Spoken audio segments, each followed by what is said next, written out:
Amoo the podcast. We put kufr and shirk on blast. Amoo the podcast.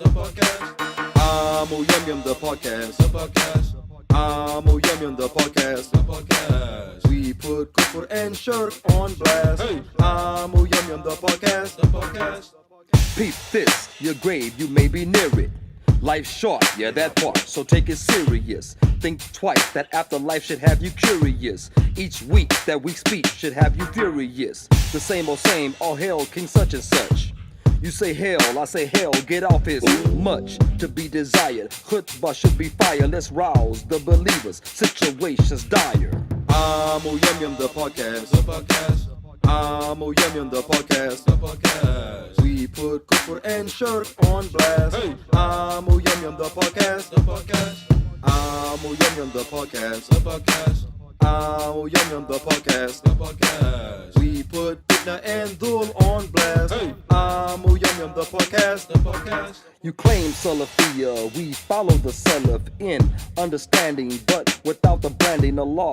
Named us Muslim, with that we stay content. No division is titles, ego's a false idol. A mustard seed of kibba can land you in the fire. Plus that his beer is fueled by desires. Question, aren't y'all tired of divide and slaughter? May Allah grant us guidance. Shout out to the martyrs. Amoo the podcast. Amoo the podcast. We put kufr and shirk on blast. Amoo the podcast. Amoo the podcast. Amoo the podcast. We put fitna and dhul on blast. Amoo the podcast.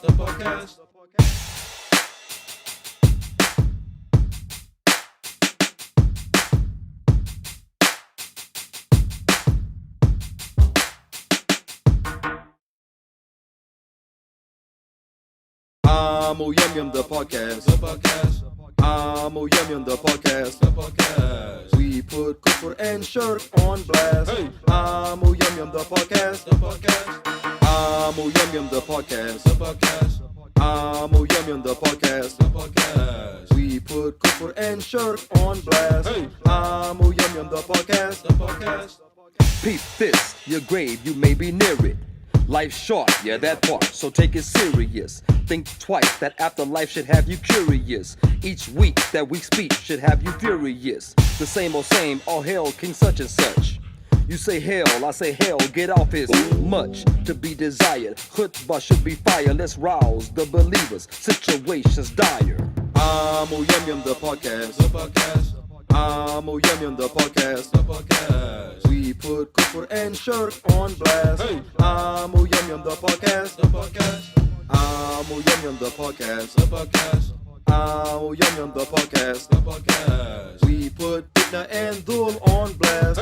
Amoo the podcast. You claim Salafiyya, we follow the Salaf in understanding, but without the branding of law. Named us Muslim, with that we stay content. No division is titles, ego's a false idol. A mustard seed of kibba can land you in the fire. Plus that his beer is fueled by desires. Question, aren't y'all tired of divide and slaughter? May Allah grant us guidance. Shout out to the martyrs. Amoo the podcast. Amoo the podcast. We put kufr and shirk on blast. Amoo the podcast. Amoo the podcast. Amoo the podcast. We put fitna and dhul on blast. Amoo the podcast.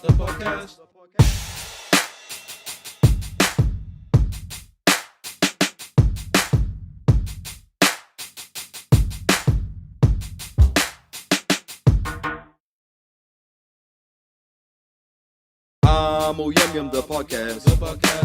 Amoo the podcast. We put kufr and shirk on blast. Amoo the podcast. Amoo the podcast. Amoo the podcast. We put kufr and shirk on blast. Amoo the podcast. Peep this, your grave, you may be near it. Life's short, yeah, that part, so take it serious. Think twice. Right? Assalamu alaikum, ahlan wa sahlan. Welcome to Amoo Yum Yum, the podcast where we seek to cure the kufr infected by injecting the Islamic perspective. I'm your host, Amoo Yum Yum. And with us, returning, Beta.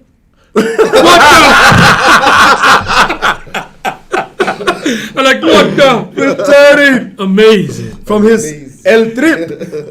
El Trip. It was almost like El Hijra. Yeah. I did you went from the hijrah. land that didn't rule by Islam to the land that didn't rule by Islam. Yeah, I did some hijrah. Anyway, so Amoo, Yusuf. Wow. We're not supposed to clap it. You gotta do the golf clap. You can't clap. You gotta say, takbir, and you go. You gonna takbir. Anyway, and again, mashallah, most coming forth with most video. No, anyway. Pause. I'm Jeremiah and Amoo Amir. Mashallah. And there will be a voice in the background. You may hear laughter. We don't know. This is serious. Amoo Yum Yum is filled in front of a live audience. We're filled in, we have a live audience, right? Yeah, live audience. That's it. Yeah. That's all you have to say. Like the Jeffersons. Uh-huh. Look, the Jeffersons. Anyway, so All right. Now, before we continue, as always, do us a favor, folks that are watching the show. Click the not like, just share so other people can benefit. inshallah. What happened to the disclaimer? It's there. Oh, it's not there? It's there, right? Right there. Right there, but it looks like kind of crappy. But it won't do it. click on it. Looks like very ghetto. It won't disclaim. Yeah. Let's Like go to- it? That's messed up. Okay, that's fine. But you can. Anyway, you can read the you disclaimer. gotta recite it. Read Okay. Anyway, Amoo Yum Yum, the podcast, is based on Islam. Yes. Our intention is to be correct, although we may not always be right. Yes. Others, this is others in sign language. Oh, I can do sign language. Others may differ There you go. in concept, Yes. but these Hey! Don't put it there! Don't put it there! Look at this guy! Alhamdulillah, I'm back, because otherwise, if I wasn't here, this is gonna go nuts. What? But these! Calm down, dude. Calm down. What do you guys give him? Before I came here? You know that's I know what he's gonna say. Anyway, so but these are ours. not that one, Mashallah. but the concept. Yeah, concepts are ours. Yeah. Mashallah. I don't want anybody talk about nuts. Anyway, What? so that's a disclaimer. You can't do that, man. You can't. Yeah, I can do anything I want. Inshallah. All right. So let's go. What's one second here. Isn't it? What happened to this side? We're doing Over there. Over there. Over there. Ooh, random. Damn, it's too loud. Random. Too loud. I got it turned up to 100, man. It's kind of loud. Turned up. Okay, the random. As you know, we have this gender confusion, this gender dysphoria thing going on big time, right? Uh-huh. And a lot of confusion between the pronouns. Of course, we're supposed to do one, the language of translove. We never done it. Okay, we should do that. We should do that. Go in on Muslims using these pronouns. Okay. Can Muslims use these pronouns? Okay, out of respect, right? What What is the pronoun? We're gonna talk about that. Anyway, so my suggestion, really quick, for the as a random, my That's so suggestion, beta. my suggestion to settle these pronoun things, because sometimes you don't know the, their, they, Shim. yeah, shim, shu, shamala, shamala, sha, Shimmy, shimmy, shimmy. yeah, This is getting very yeah. good. Mama say, mama sa, mama Mama kusa, kusa, there's yeah. one, there's one. Oh, yeah, Okay, that's right, yeah, yeah. so anyway, I think if it's a girl become a boy, we should say shishi. What? No. I think if it's a girl who transitioned to appear as a man, Yeah. we should say shishi. Shishi. What is that? Like some sort of sushi? Shishi. You're making me hungry, man. Shishi. Yeah, shishi. Okay. Okay. Okay. But if a guy Okay. pretends to be a female, we should say I see what you're doing now. Okay. All right. Good. yeah. That's so like Fallon Fox and that Yeah. other one Yeah. is shishi. Okay. And Caitlyn Jenner. Hey, did I not tell you to start your own? What do you call it? These Gay club vocabulary. Oh, okay. Because you have the dubber, then you have the badaz. Now you have the she and he. Like a dictionary. Make your own and alfalfa. Yeah, like the urban dictionary, but it's gonna be like I'm moving dictionary, right? Yeah, you could put exactly the project. Yeah, because the it's project language. Dictionary. Yeah, the project from the street. Not the urban, but the project dictionary. Yeah, even I don't understand what he's talking about, so we need to translate that. That is a problem. But anyway, so that was the random. That's it. Yeah. Okay. So let's start with the with the topic for the day. What's popping? Alfalphas. I think we'll say falafel at first. No, alfalphas. Okay. Fake Muslim alphas in the manosphere. Okay, now the term fake has a negative connotation. Okay. Right? But either you're alpha or you're not. Is that something to aspire to, or is it not? All of that different type of thing. But nevertheless, let's discuss it. Okay. As far as myself, why did I say alfalfa? Well, it's a play on the word alpha. Alfalfa was actually a character on TV. He had the little pointed head stuck up after his little. What show was this? Little Rascals, our gang. Oh, okay. They call it Our Gang, Little Rascals. They did a couple of remakes of it. Buckwheat. That's where buckwheat come from. Spanky. So anyway, I grew up around blacks. I never heard of a spanky. Never heard of a buckwheat. Anyway, buckwheat. Yeah, they made alfalfa was not quote unquote alpha. He was chasing after Darla, and going above and beyond, trying to please her, right? Which is not an alpha attitude. See, an alpha man, the women are attracted to him. The women want to get on his page, on his agenda, on his time, right? And the alpha men don't chase. Yeah. Okay? So that's why I call it an alfalfa. It's an alfalfa because it's not, you're not quite alpha. You know what I'm saying? Okay. So anyway. But that's why I come up with that term. So that's just some history of nonsense. A little play on words there. Yeah. So that's very nonsense. Nevertheless, so let me throw out a few questions to the brothers. Okay. Define manosphere. You can define it as a term. You can define it as where does it come from? What is the history of it? Or where did it come from? Where did it spring from? Well, I mean, simple. I would say like a manosphere is a concept where men get together to talk about their issues of how to be men, what it means to be a man. Okay. And also it deals with like relationship, like, with the opposite sex. Okay. And how to basically understand the difference, like physiologically, psychologically, and naturally between men and women, and how to understand those differences so you can, look, or if you want to find somebody, let's say, I know within the non-Muslim they talk about, girlfriend, whatnot. But within as Muslim, we don't do that. So if we want to look for a wife, then we can use some of those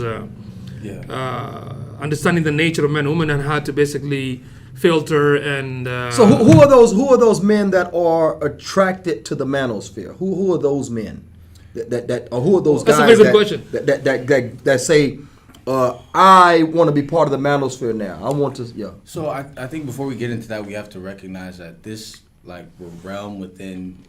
Like manhood and within men has always been there. There's always been like men seeking, advice from other men who they say, okay, he has, what I want in life. He's somewhere where I kind of look up to. So let me ask him, type mentor type thing. You bounce ideas Could that be around. a breakdown of the family structure? Because usually we talk to grandpa.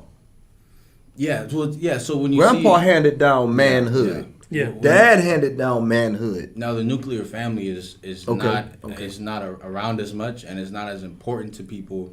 So yeah, but I would say also just like adding on to that, what you see today is a reaction of the suppressing of like male ideas, which is why the Manosphere has the title now and it's becoming so popularized because there are a lot of like young men and actually men of all ages who kind of just feel lost. And you're like, where can I go for some guidance on how to be a man? Be a man. Be a man. 3450. It's all serious, and then you had to throw that in there. I was like listening, like, really? Yeah, because it's not clear. But so then you're saying, your question was? How did it came about? Well, okay. What will make someone... When I say, what is the manosphere? I want to ask, like, what is the history of it?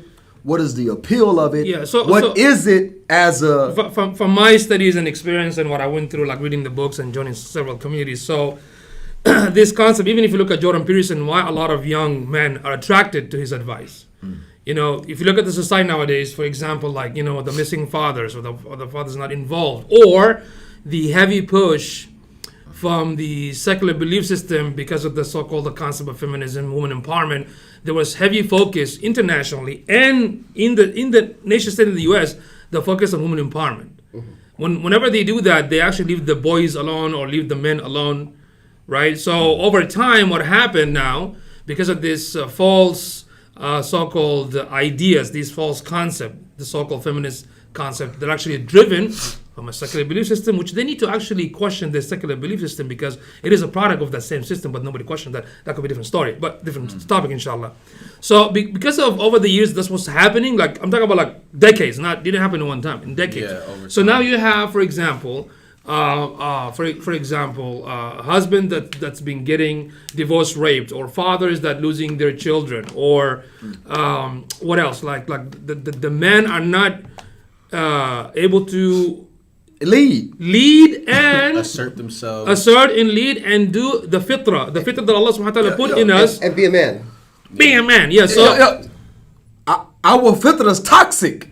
You know right? That's what they say, right? So you see, I can be toxically masculine. Yeah. But if you're being jacked up on the corner, you want me to come help you. Correct. You don't ask that lady, hey lady, come help me. Yeah. So it'll be two people getting jacked up. In fact, if you look at the article you shared the article Becoming an Alpha Muslim by Nabil Aziz, he put those two pictures. Which one are you going to call for help? Yeah. Right? Yeah. So you, without even just using your belief, just like natural reaction to the second guy with the muscle and everything, right? Yeah. So this Manosphere, this talk been going on for more than a decade. At that time, it was not called whatever you want to call it, red pill, Manosphere, and whatnot, but it developed over time. It started in the 60s, actually. It developed over time, yes. It developed over time. Actually, before and that. now, even if you look at the structure and the system right here, let's say, for example, women get a lot of access. You know, we're not trying to, again, we're not trying to put women down. We're just saying what's just happening. Observing what's happening. Sometimes you put women down. Yeah. So sometimes you when you get married. Okay, don't even go there. I know what you're Hey, خلاص. Okay, I'm just saying, like, it ain't always negative. You know what I'm saying? Come on, man. Stop it. Oh, yeah. Because now you get it. Okay. Like this guy. So, Man, I'm slow today. if you look at, for example, like, you know, they have access from a business perspective. They have a lot of access for business. There are a lot of access for legal system. There are a lot of access for, let's say, for shelter. A lot of help. Okay, now it's resources. Resources, right? Okay, but Manosphere is sharing of resources also. Yeah, because men don't have that anymore. Okay. So what happened? These men, you know, like mind, get together, and because of technology, because of the internet, they went online, they got together, there's social communication back and forth, and guess what? There's a saying in Arabic, you know, "Is'al mujarriban wala tis'al tabib." You ask an experiencer, and you don't ask a doctor. All these people experience some issues in their life. Yeah. So now they got together, and those who found the solution start sharing it. So the women have the government, and the men have each other. Honestly, I mean, women have the government, the media, yes, everything, all the resources, all the resources. The resources are made by men. The colleges. You can walk into a government building and say, "My husband hit me, money please." Yeah. My husband hit me. I need a house. My husband hit me. I need a car. You be riding around like. Yeah, but the men actually is funny because if you look at the majority of the resources, it's also made by men, right? Yeah. So unfortunately, this when people say, for example, "Oh, it's a reactionary group," reactionary doesn't mean it's bad. Exactly. Yeah. Okay, but the fact that it's a reactionary, we have to study it, see what's going on. Because of this problem, the so-called cause and effect. Because of the so-called manosphere, you have so-called the crazy radical feminist idiots, right? Then you have the MGTOW, which is a version of feminist idiots as well, right? Then you have so-called black pill. Then you have incel. Then you have whether they're calling manosphere, okay, feminism versus. How do you say the man part? Masculinity. Menimism? No. They actually had a term for it. But they were saying it's the male version of feminism. It's masculinity. Which is MGTOW. Which actually MGTOW. Because feminists which I don't think it is. By definition, I don't think it is. Masculinity is the opposite of feminism. Yeah, no. That's femininity. No, feminism is the mechanism. Remember, feminism. Ism is the methodology. Okay. Masculinity is femininity is the opposite of masculinity. Masculinity. We want feminine women. Masculinity. Masculininism. No. The point is so they all got together. This scramble put everything together. You have some cinnamon. There you go. You have some that claim that they are, let's say, alpha, strong, masculine, red pill, blue pill, whatever. Yeah. Right? But due to the internet, you can't just gather all of them together. But anyway, so you know what's sad? I mean to cut you off. But you know what's sad? Men, machismo. Yeah. Stronger upper body. Yeah. Bigger heart, bigger brain, stronger, denser bones. Okay, more muscle, larger in size, shoulder width, all of this stuff. Larger head. The way I love You know what I'm saying? Bigger knuckles, bigger hand. Better have bigger hands, bigger feet. You know what I'm saying? How come the guy has a small feet? Check it out. Yeah. bro. These men Yeah. have to find a safe space. Think about that. Yeah, it's kind of, and it kind of messed up, but Emasculate. yes. Emasculating. Yeah. Men have to find a safe space. Yeah. And the funny thing, because now they have their own so-called space, and they still get criticized. So that's in a nutshell. That's how the so-called Manosphere. Now you say you can't say nutshell. These nuts. So that's in a nutshell. This is how the so-called Manosphere came into the being. Okay, I mean it's in a very brief explanation. Yeah, you could go in on that. That could be a whole. So after all of that beautiful explanation, What about you? Have an idea? You just I'm just here to learn. Okay. so after all of you said, Yeah. is it mafahim? Mafahim? Yeah. Of course it's still does that mafahim. mean? It's concept. It's a concept. It has concepts. No, is it a concept itself? The manosphere. The manosphere. Is it a manosphere concept No. itself? Is a place where concepts are. Or it's a place of concepts. Mafahim. The latter. A place of concepts. I would say it's But a the place concept of- An also. intellectual realm of concepts. But the concept itself in this let's call it a conference that's called Manosphere, a Right. place, Right. right? They have a specific subject that deals with masculinity, men, how they need to improve themselves, whether financially, physically, or spiritually, right? And all the discussion is about them by them to improve themselves. Okay. This is the concept that they talk about in that So, sphere. but is it itself a concept? It's like saying, would a halakha be a concept? Or is it what the topic, what you're discussing is the concepts? The fact that men had to have a safe space, which is called the manosphere. Yeah. Okay. And when we say men, we're talking about Muslims and kuffar. Yeah, everybody, yeah. Safe space, right? Because they were backed into a corner and had to. Intellectually. Okay, look. We talked about how our man caves beta. Remember we talked about that? Yeah. That a man has to find a room in his own house that he purchased to collect himself and to feel. Never thought You know, about that. yeah. So we point. talked about it. Is it beta? I said it is. I mean, it makes sense, yeah. Well, we went both ways. Yeah. To a point. The house is the woman's kingdom. Right. She's a It's caretaker. her queendom. Excuse me. It's her Yeah. queendom. Right. Let her decorate, buy. Let her feel comfortable. That's where she should feel comfortable. She should feel the most comfortable Right. there. I agree 100%. You know what I'm saying? Yeah, we'll just call you a frame. If y'all get heated, who should leave? Ali radiallahu an was sleeping on the floor of the masjid. Muhammad sallam walked in and said, "Assalamu alaikum Abu Turab." You call him Turab. He called him father of the dust because he was laying on the floor. Joking with him, yeah. He knew that him and Fatima radiallahu anhuma had an issue. They had dispute. They had argument. So he went and slept in the masjid. So if you and your wife get into it, you really should go sleep at the masjid if you can. Go sleep at a brother's house. You know what I'm saying? A single brother. I won't say go to a hotel because you might get a knock on the door. Would you like me to? Fluff your pillow? Double. Some fun things. It's haram, but We can do Akad Zawaj now. We can call the Imam. We need to witness. Are you happen to be Shia? We can do some Shia over there. Anyway, so we had the discussion because I basically said whatever the man does, it has to be in his frame. That means he decides. Yeah.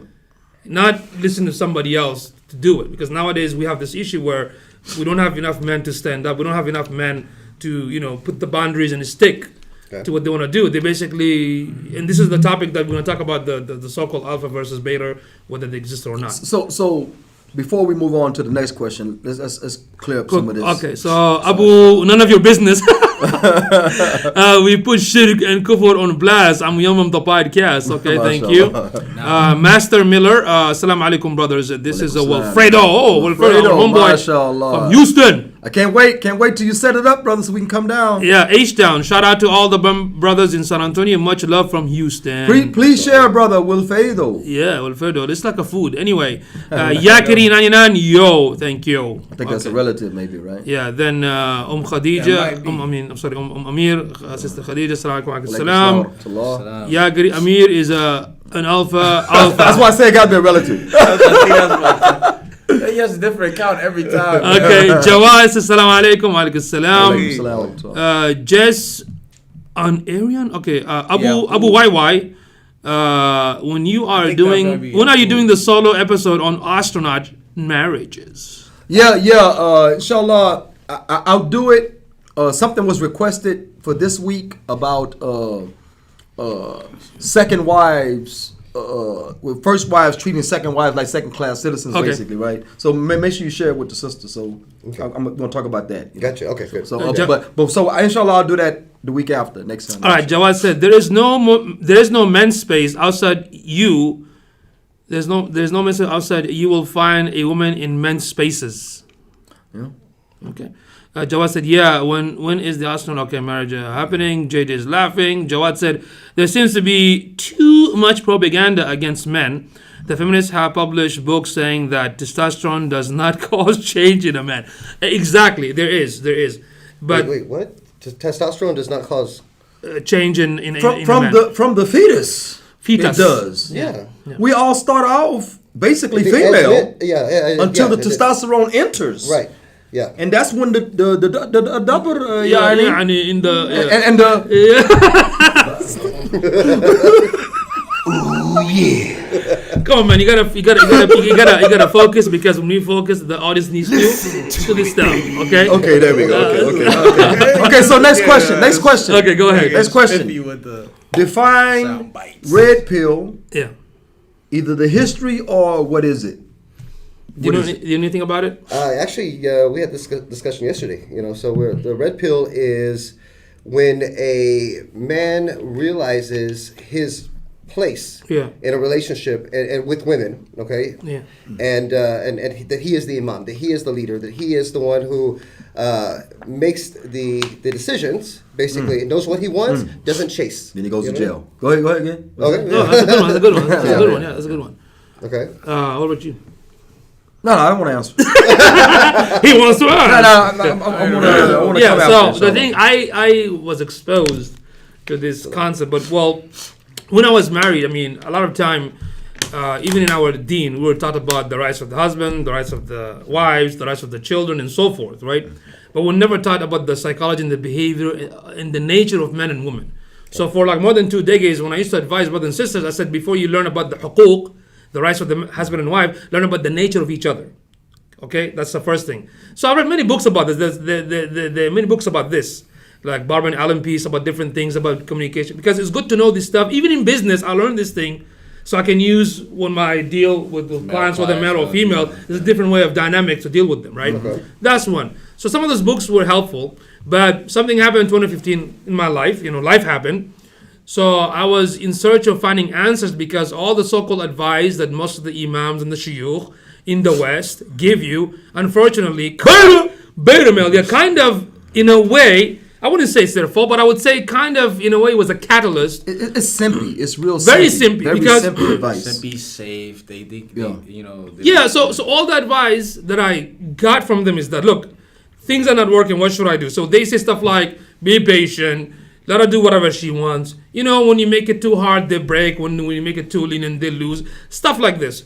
So you end up becoming a husband, becoming a caretaker, becoming a housewife yourself, but you're not understanding what's going on, right? So they even use Islam to somehow pedestalize the woman. Then when you look at the other belief, if you look at the churches, for example, in Christianity or any other belief, or in this society, it's the same thing. If we watch Hollywood, Bollywood, all the so-called fake romance movies, it's like men do everything just to please that other creation.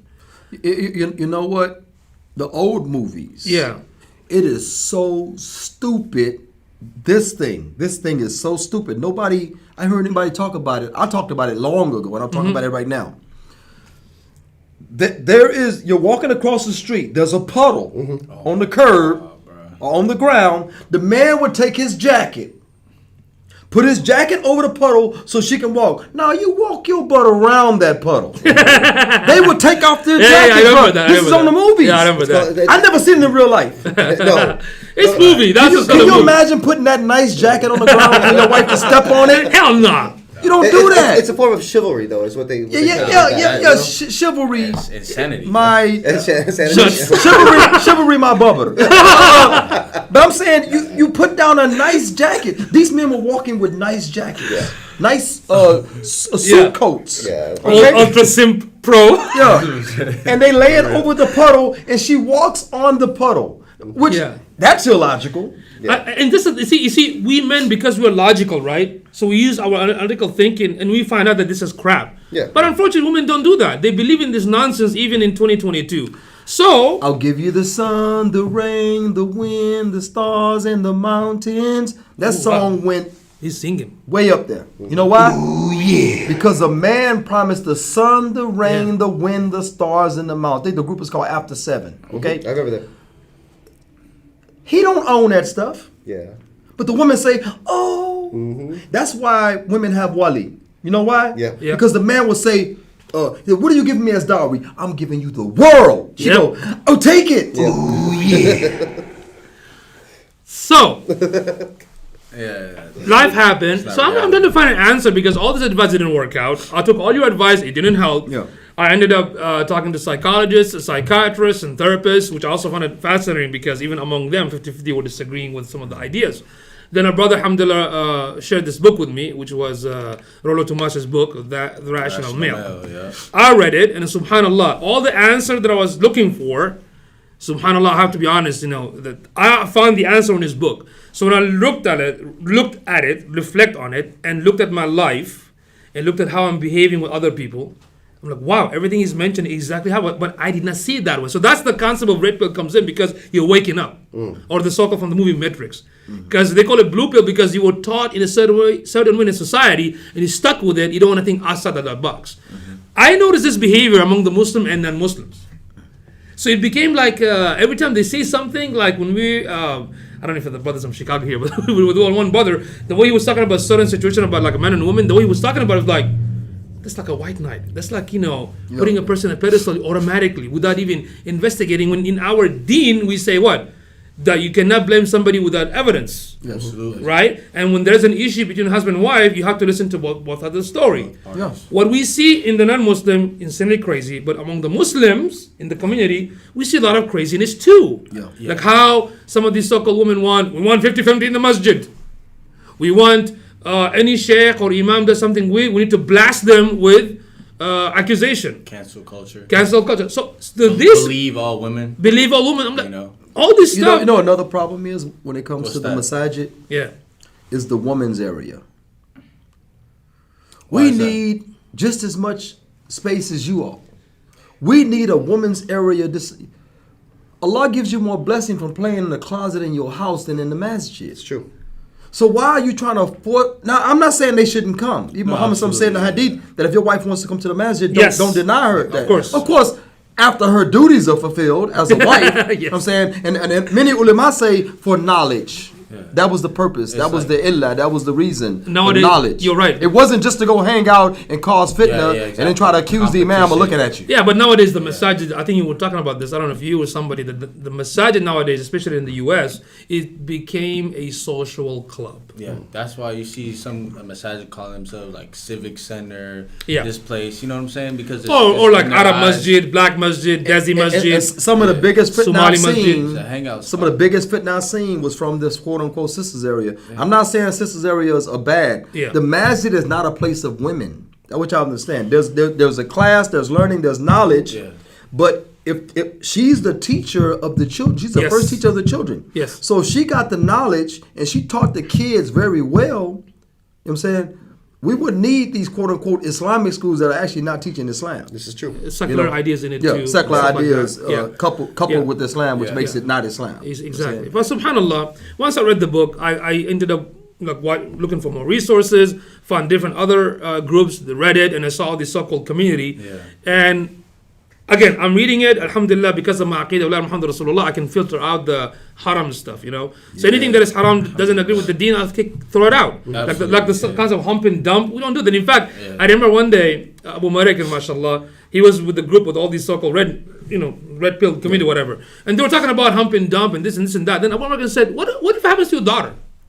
Yeah. You would expect that? And one of the guys, I think he got upset. I'm like, well, there you go. So don't tell other people to do hump and dump when you don't want your daughter to go to do the same thing. It's like the Shia Sheikh was in the masjid. He was saying, oh, muta'ah this, muta'ah that, temporary pleasure marriage, Ask him. He was saying all of that, and the brother said, "You have a daughter?" He said, "Yeah, can I muta her?" He said, "Muta's haram." So that's alhamdulillah. Because we are Muslimin, we can filter out the haram thing and not necessarily follow it, right? Yeah. But the other thing I found in the beginning that they were actually hating a lot of Muslims in the old red pill community. Of course. And you know why? Because it has its roots in the alt-right. Yes. It has its roots in with the racists and the alt-right. Yeah. Well, the red pill. Yeah. It has its roots. So after that, I don't listen to a lot of them. Maybe like 2 or 3 like non-Muslim I follow, like for example Rollo or Richard Cooper. Very very few people that I follow. That has some good content I can benefit from. So when I discovered Abu American, Nabil Aziz, and Brother Dana has some sort of concept, and Brother Mahdi Tijani, even Brother Ustad Jibreel, who doesn't claim he is, but he has a lot of concept about what? Masculinity, how to be a strong male, strong man, of course. From the deen. So this is very good. You know why it's very good? Because you are not going to find this sort of subject even discussed nowadays. I remember that back in 2002, 2003, 4, 5, when the Imam gives khutbah or lecture about marriage, it was advising the brothers and advising the sisters. Yeah. Nowadays, it's blaming the brothers automatically and advising the sister. I'm like, Dawud Adib did a talk, and a lot of you probably remember this talk. He did a talk called "The Problem with Muslim Women." Okay. And they put on cassette back then. Cassette, the problem with Muslim women. Guess what problem number 1 was? What? Muslim men. He said the problem with Muslim women is Muslim men. Yeah, the clickbait before. that was number 1. Yeah, cassette bait. That was number 1. So yeah, he is good. I have a theory. So when it comes to the red pill, I feel like the red pill, it awakens you from the blue pill mindset, but it doesn't actually help you transition fully into being the best male you can be. It gives you concepts that allow you to tap into the physicality side of being a man and certain psychological aspects, financially and also relationship thing, But in Islam, when true manhood is taught, that truly allows you to awaken from the illusion out there that the program they try to put into your mind. Because if you look at Prophet Muhammad sallallahu alaihi wasallam, that was the most alpha of any man. If you use the term alpha. Yeah. Plus, I don't use the term. Plus, I don't want to use those westernized English term because every word has a language, and every language origin has a culture. Because in Islam, for example, we have the concept of ar-rujula, means manhood. We have a concept of, even if you analyze the Arabic language, there's 2 gender in Arabic language, male and female. That's it. So the male in Arabic is called dhakar and mudhakkar. Yeah. And the female, untha and muannath. And look at the amazing thing about this language. Dhakar means male. Okay. Mudhakkar means masculine. Mm-hmm. And untha means female, and muannath means feminine. So when you do the Arabic language analysis in the Arabic language, you have to mention both hand in hand. You don't just say dhakar. You say this word, let's say Muhammad is mudhakkar or dhakar. You mention it together. it's a male and it's also a masculine, because there's a concept in our deen is that not every male, every man is a male, but not every male is a man. Okay. You understand the concept? Because that means to possess the concept of shaja means bravery, the concept of masculinity, the concept of manhood. Not every male has those attributes. So that's like, for example, in Arabic language we call the young teenager fata. There's a reason we call them fata, fityan, fata. Opening. No, not opening. No, they're not opening. Fata means just like a young lad. Yeah. Okay. So when this young, let's say he's 9 or 10, when he reached the age of puberty, he becomes a rajul. Yeah. Rajul. Right. Or sometimes you have fata, but they have the characteristic of a rajul, of manhood. Like Prophet Ibrahim alayhi salam, when he destroyed the idols, he was young. And you have Usama during the time of Rasulullah, who actually Muhammad Sallam put him in the head of the army to go fight the Romans. Usama, 17. Yeah. You know what I'm saying? But one thing I want to mention, going off of what Amir was saying, was that Catholicism is said to be one of the number one transitions into atheism. Because it's a bunch of you're living a childhood story while you're praying. Okay. It's like I got the toys in there and everything. You play with the little toys, toys up there, naked baby toys and stuff, you know. And molesters, you know, you got molesters while you trying to pray, like, anyway. So anyway, Catholicism is like a gateway into atheism, or like you see it, Christianity altogether, because it's so nonsensical, and atheism pride themselves on thinking and intelligence. Okay, so this red pill, I can see that when you said you leaving the blue pill mindset, going in the red pill, but it really doesn't give you direction, right? The actual manual. Yeah. So what happens, MGTOW? Oh, Not only that. Yeah. Not only that, but incel or black pill. Incel will walk up to a woman and say, "Can I have your number?" They say no. Stab them. Or shoot. I mean, they have incidents like this. Okay, I see what These you're saying. people, they're involuntary celibate, incel. Yeah. And they will stab or harm a woman greatly if she turns them down. That's some major psychological issues there. Yeah, you know? but guess what? You went from quote unquote blue pill to quote unquote red pill, and you're not given a manual how to transition, right? You're like, yeah, man, women are the problem. Well, isn't that what the Manosphere is for, though? No, but it's not the fault of but see, you don't necessarily get into the Manosphere. You get into the red pill mindset. Now your mind is open. Yeah, I'm tired of buying roses and wasting my money. And but he's not blaming.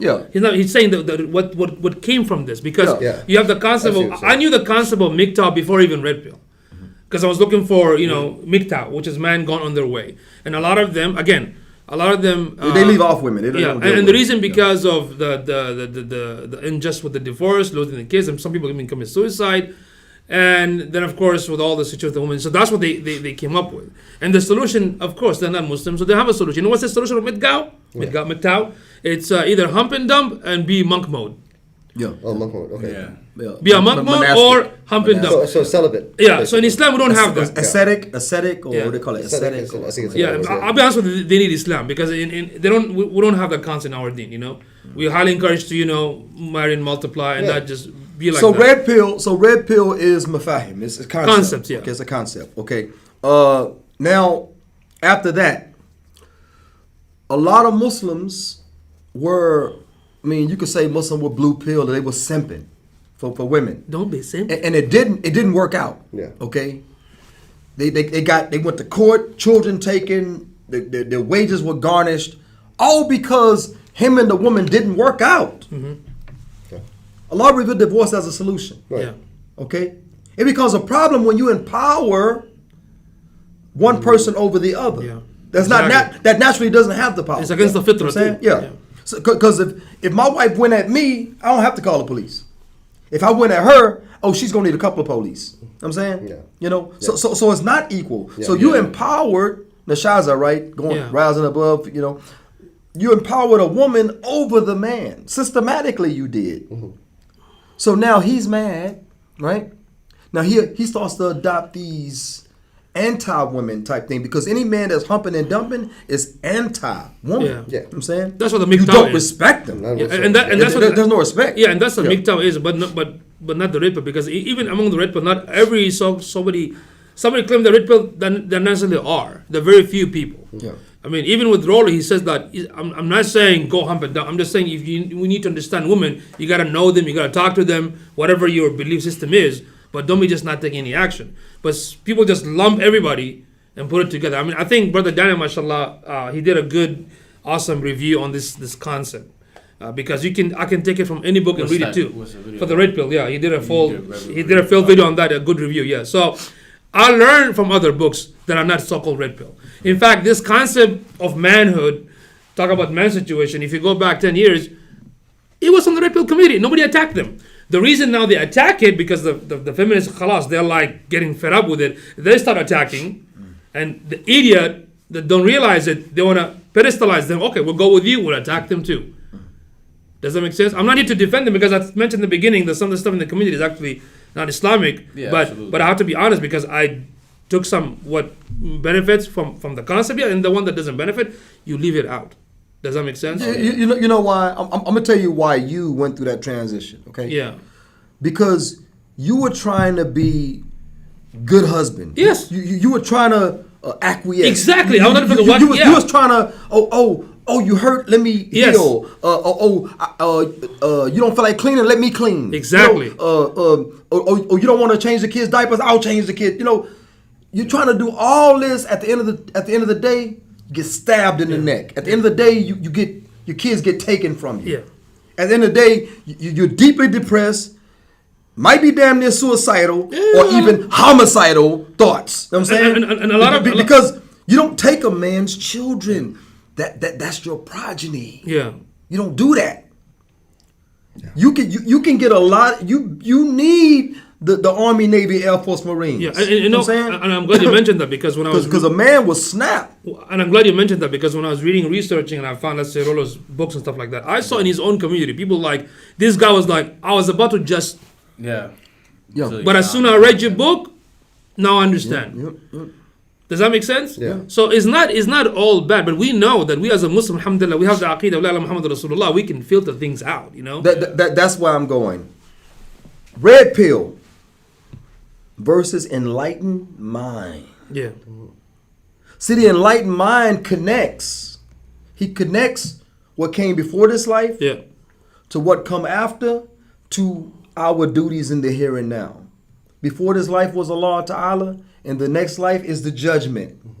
So that affects how we behave in this life. life. Relationship with Allah Ta'ala is better than a relationship in the Manosphere. Yeah, exactly. I'm saying it's better than taking a red pill, because you already have enlightened mind. Yeah. Okay. Well, not just that. If you that's a very excellent point, because even when we talk about this so-called red pill relationship and me, man and stuff, guess what? It's all dunya.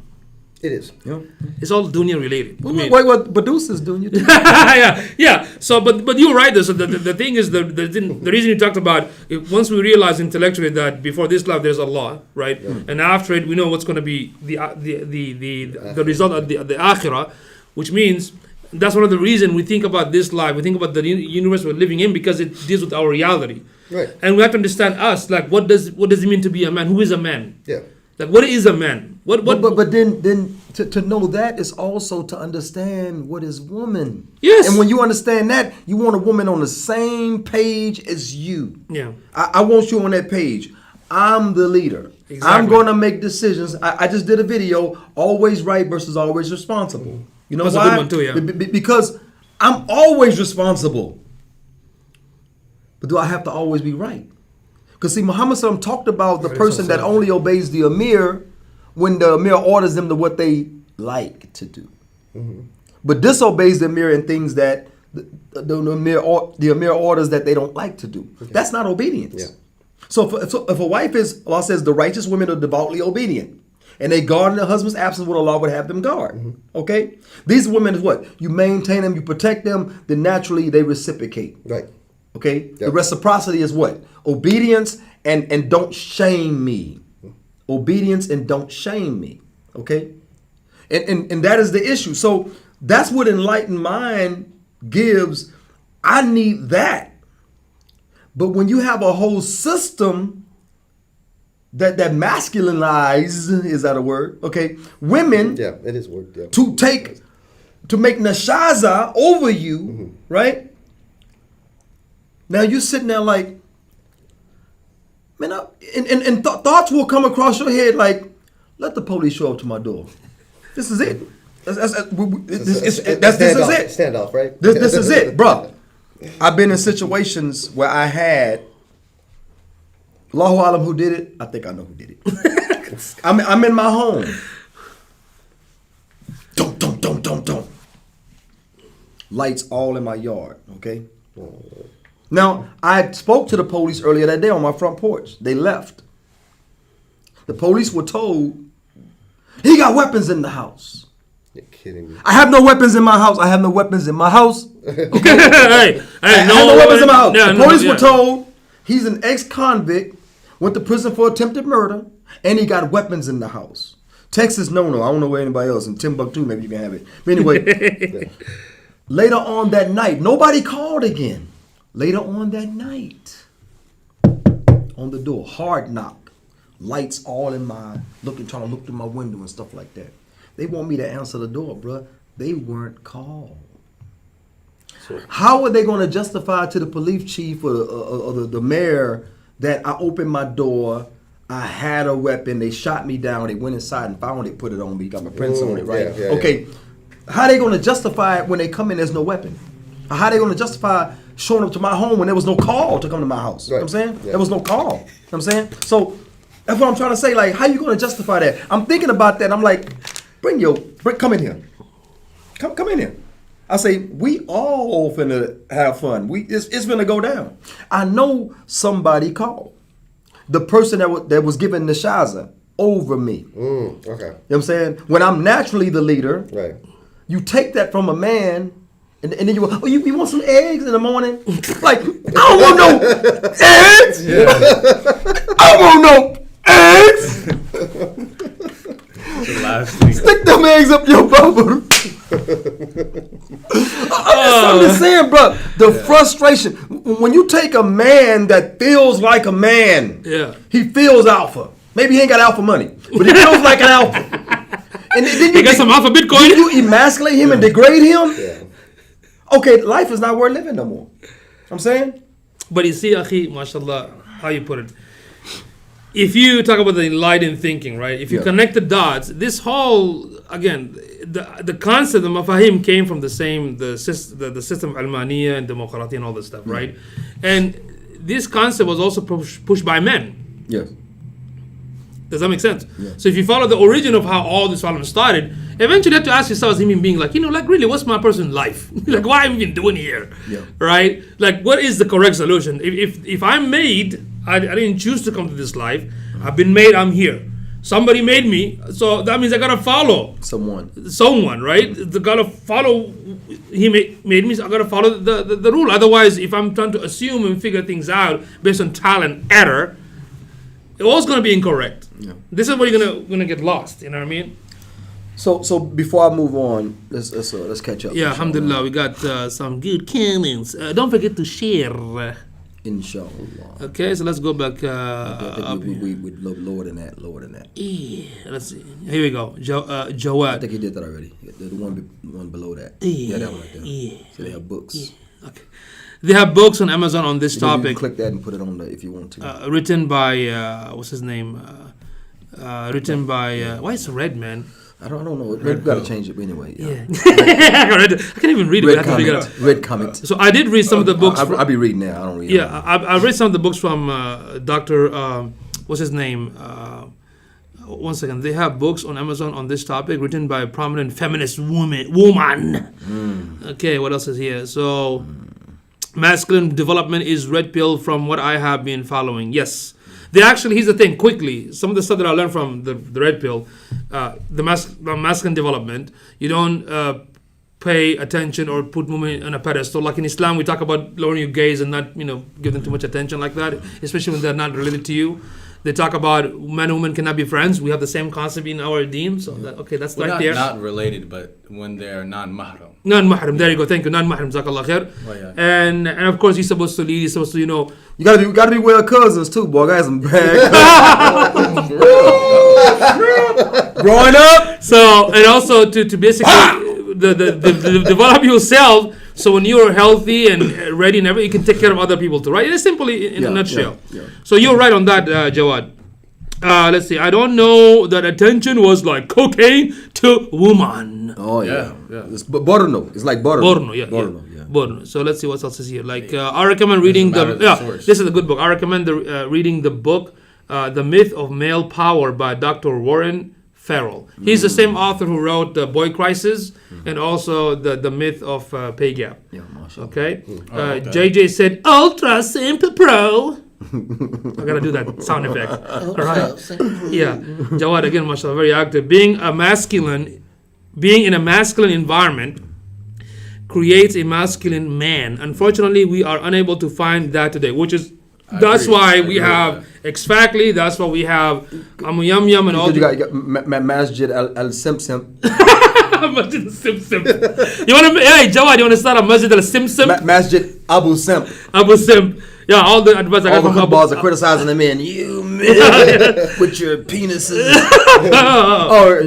Penises. Yeah. Watch out. There's no P in there. No, the men have to sit in the back. The women are. Yeah. In front, right? Which is true. He loves that. Imam loves that. Yeah. Which is true. Let's say we are seeing less feminine women today, unfortunately, yes, from their behaviors and action. And by the way, you don't listen to what people say, you look at their actions, okay?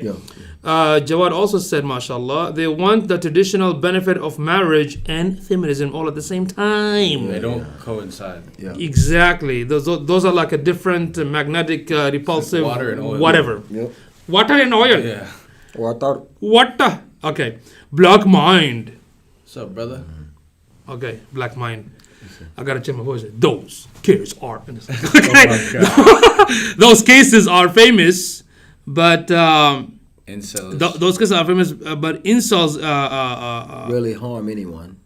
It's just when one does, it's news. 51% of men are single and childless anyway. 51%. Yeah. Wow. Thank you, black mind. Okay. Now. Well, what that tells us, the Hadara civilization. Translate civilization. No? Culture. Okay, culture. Is the viewpoint of life that the Muslim has. So when I say they're coming from enlightened mind, things like that, we have a viewpoint of life.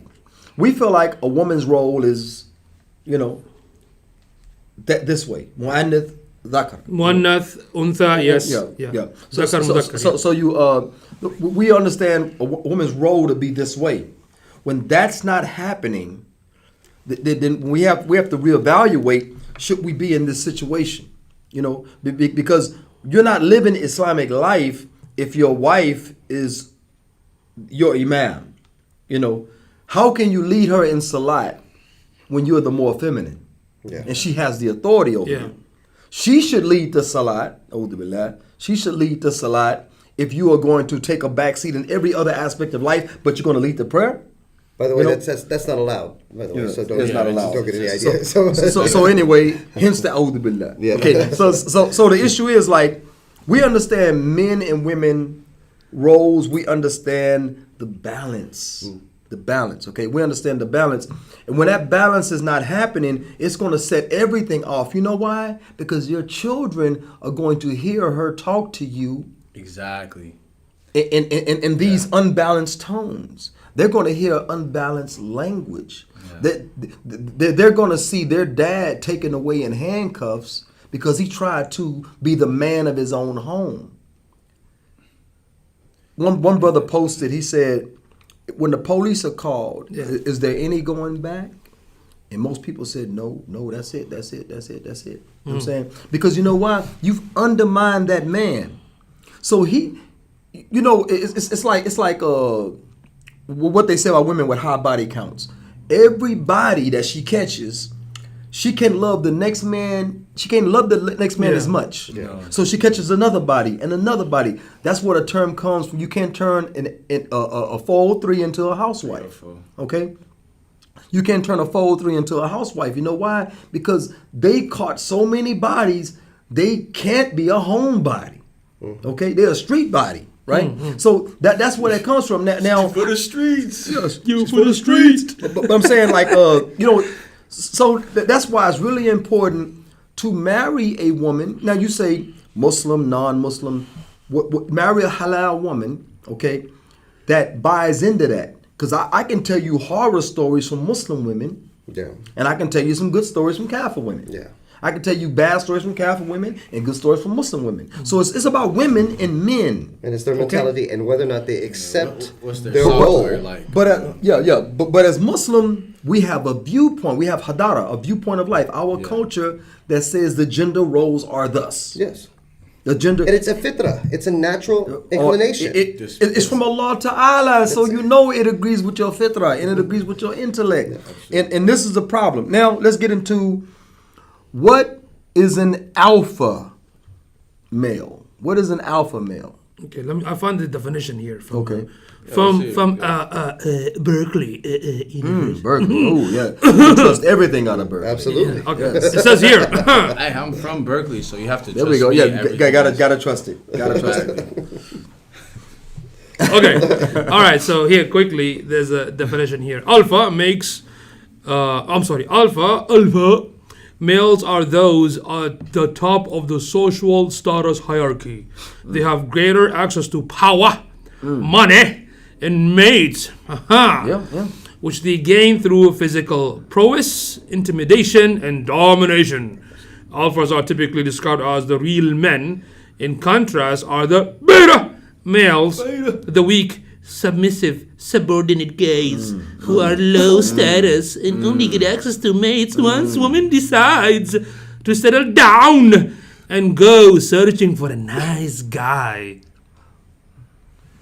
You know what happens? How do you guys feel about this definition? It's basic. It's okay. But check this out. Check this out. You got the quote unquote stud. Now stud today means. What happened? Well, the article is called "The Myth of the Alpha Male." So okay. Hey, they have to define it, you know. So the issue is this. Bias. Somebody said, I don't know if it's true or not, talked about a certain percentage of actual men that are having sex with the majority of women. Yeah. Okay. A lot of men are not getting it in. Yeah, actually, nowadays in the U.S., there's a huge percentage of virgin men too. It's increasing. Yeah. Well, we used to be women used to be the highest percent of the virgins. Now it's the men. Yeah, and they're more and more promiscuous. That's better for them, though. Also, for their deen right now, you know. Pornography is really popular throughout, you know. Oh, more. So that's also a reason why. I think that definition for the alpha specifically, I think it's more of a secular definition than anything else. You know what I mean? Yeah. So, but I mean, it's we're not believing this. We just of course, because you won't find any hadith on Red Pill. Yeah, no. You won't find any hadith on Manosphere. Yeah, you're not gonna find any incel hadith or any of this.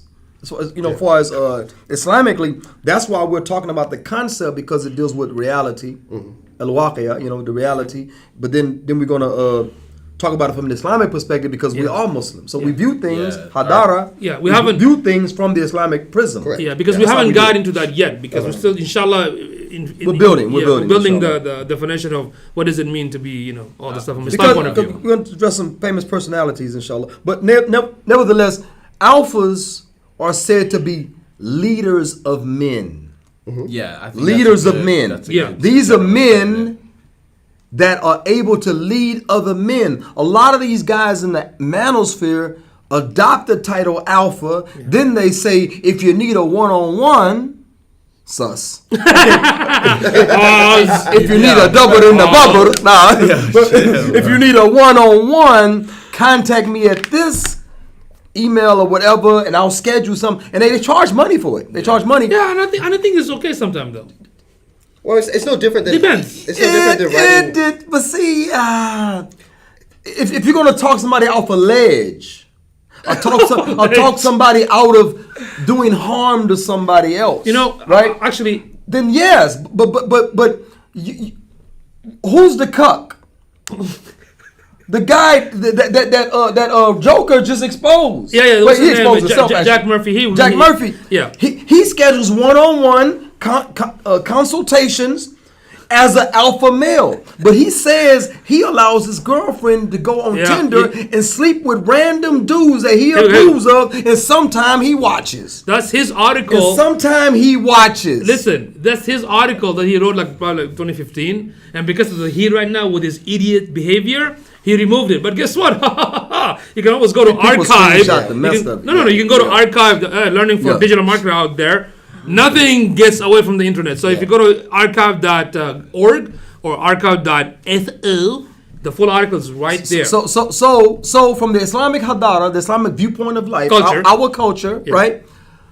Muhammad spoke very negative of a man without a ghira. Now this is his girlfriend. He has no rights on her. She has no rights on him. The youth. But these are the people, right? Yeah. Muhammad said, La yadkhuluna jannah thalatha. 3 will not enter paradise. One of them was at the youth, a man who has no jealousy for his women folk, his wife especially, and his women folk. That means his daughters, his aunts, his mother, his sisters. He has no jealousy, and he'll invite his daughter home from college with her boyfriend. He'll do that. You know why? Because he has no ghira. He can't enter Jannah. He can't. And if you read if you read the full of that hadith, it talks about the women who imitate like men. And disrespect their parents. The one who neglect the parents, and of course the youth. You know. So they're not going to enter the Jannah. So basically, I'm sorry. Before you go, I'm sorry. The reason I mentioned that, now I understand what you're saying. Like if you're a professional, if you're a service, you want to help somebody, not just so-called to be alpha, but let's say there's an issue. You're making money. Huh? The one-on-ones is making money. Of course. I mean, of course you make money. I mean, what I'm trying to say is that all these people do have free content as well, though. They have a free content, yeah. I understand that. Yeah. But if Jack Murphy can do a one-on-one, and he's watching a dude, which is hella sus. Hella sus. Exactly. It's not qualified either. He's like, pause. Okay, keep going. Pause. There's a lot of pause going on right there, right? That's a whole pause. He's like, what you looking at, Jack? Stop it, dude. Hey, Jack. No, what I was trying to say, let me try to say before you, let me try to say. I'm on top of the world. Let me try to say before you cut me off, okay? So what I'm trying to say, inshallah, you can get I'm on top of your girl. So for example, I'm not talking about having one-on-one to teach somebody how to be alpha. That's kind of really big sus. Yeah. I'm talking about something else, like maybe, like for example, somebody like, for example, Ustad Jibril is a family therapist, right? Yeah. He has the deen. He wants to help people. I don't know he charges. I don't know he's to work at that kind of facility. Yeah. But something like that is okay because for your time. Bruh. Fresh and Fit does one-on-one. Oh no, dude. Fresh and Fit. Look, these guys in the Manosphere claim to be alpha. Dude, these are dudes we beat up. We beat them up. They don't even come to the basketball court because we'll beat them up. These dudes are everything but alpha. They got a podcast. They prostitute these women visually. The zina of the eye. They prostitute these women visually to build their, credentials or whatever online. And then what? Okay, they acquired some financial acumen, right? So what do they do with that money? They buy Lambos and rent Lambos and have parties and buy drinks and get the VIP in the club. and they tell the women, you want to come on my show and plug your Instagram and stuff like that? We're going to have... The Dean Show did something like this recently. No, don't confuse. No. What I'm saying... What, prostitutes? No, God, let me just throw this one away. About Muslims, YouTubers and stuff like that, and how they... started out with this, and then they end up going into different things. But now hold on. But real quick. Fresh and Fit. These guys would get beat up. These are not. You never know. They have no alpha about them. Yet they still doing one-on-ones and counseling people. Counseling me to do what? Get beat up at the basketball court? Yeah. So for example, when I do one-on-one, pause. It deals with something practical. Let's say in business, I do one-on-one, but that's something specific. Yeah, but you have your clothes on. Right. All the time. I agree. So you want to one-on-one? What I'm trying to say, one you, one-on-one. Or do you like a two-on-one? He's not going to be finished. So what I'm trying to say, to teach somebody to be an alpha, that is a big sus. The concept of making money through consulting, that is not wrong. When it comes to the subject, because what you're trying to say, and correct me if I'm wrong, what you're trying to say, these people are not qualified.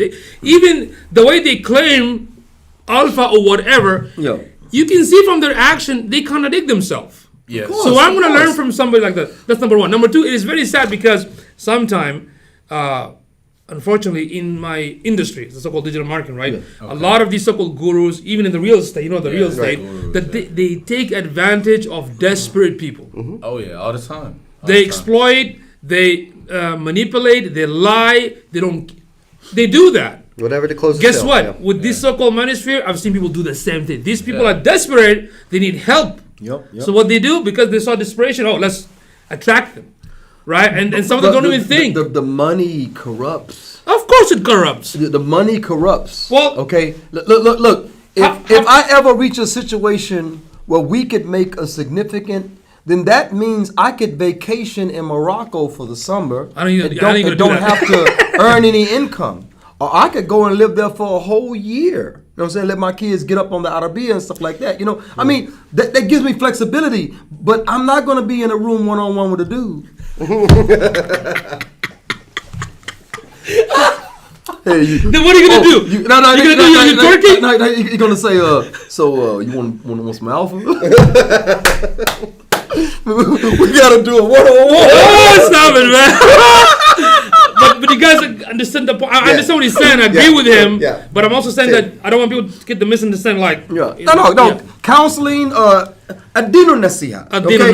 Okay. And sometimes the nasiha comes from professional, the ahlul dhikr. People that have professional, should be compensated detailed knowledge in a sphere or a subject. Okay. Right. Yeah. It can come from that.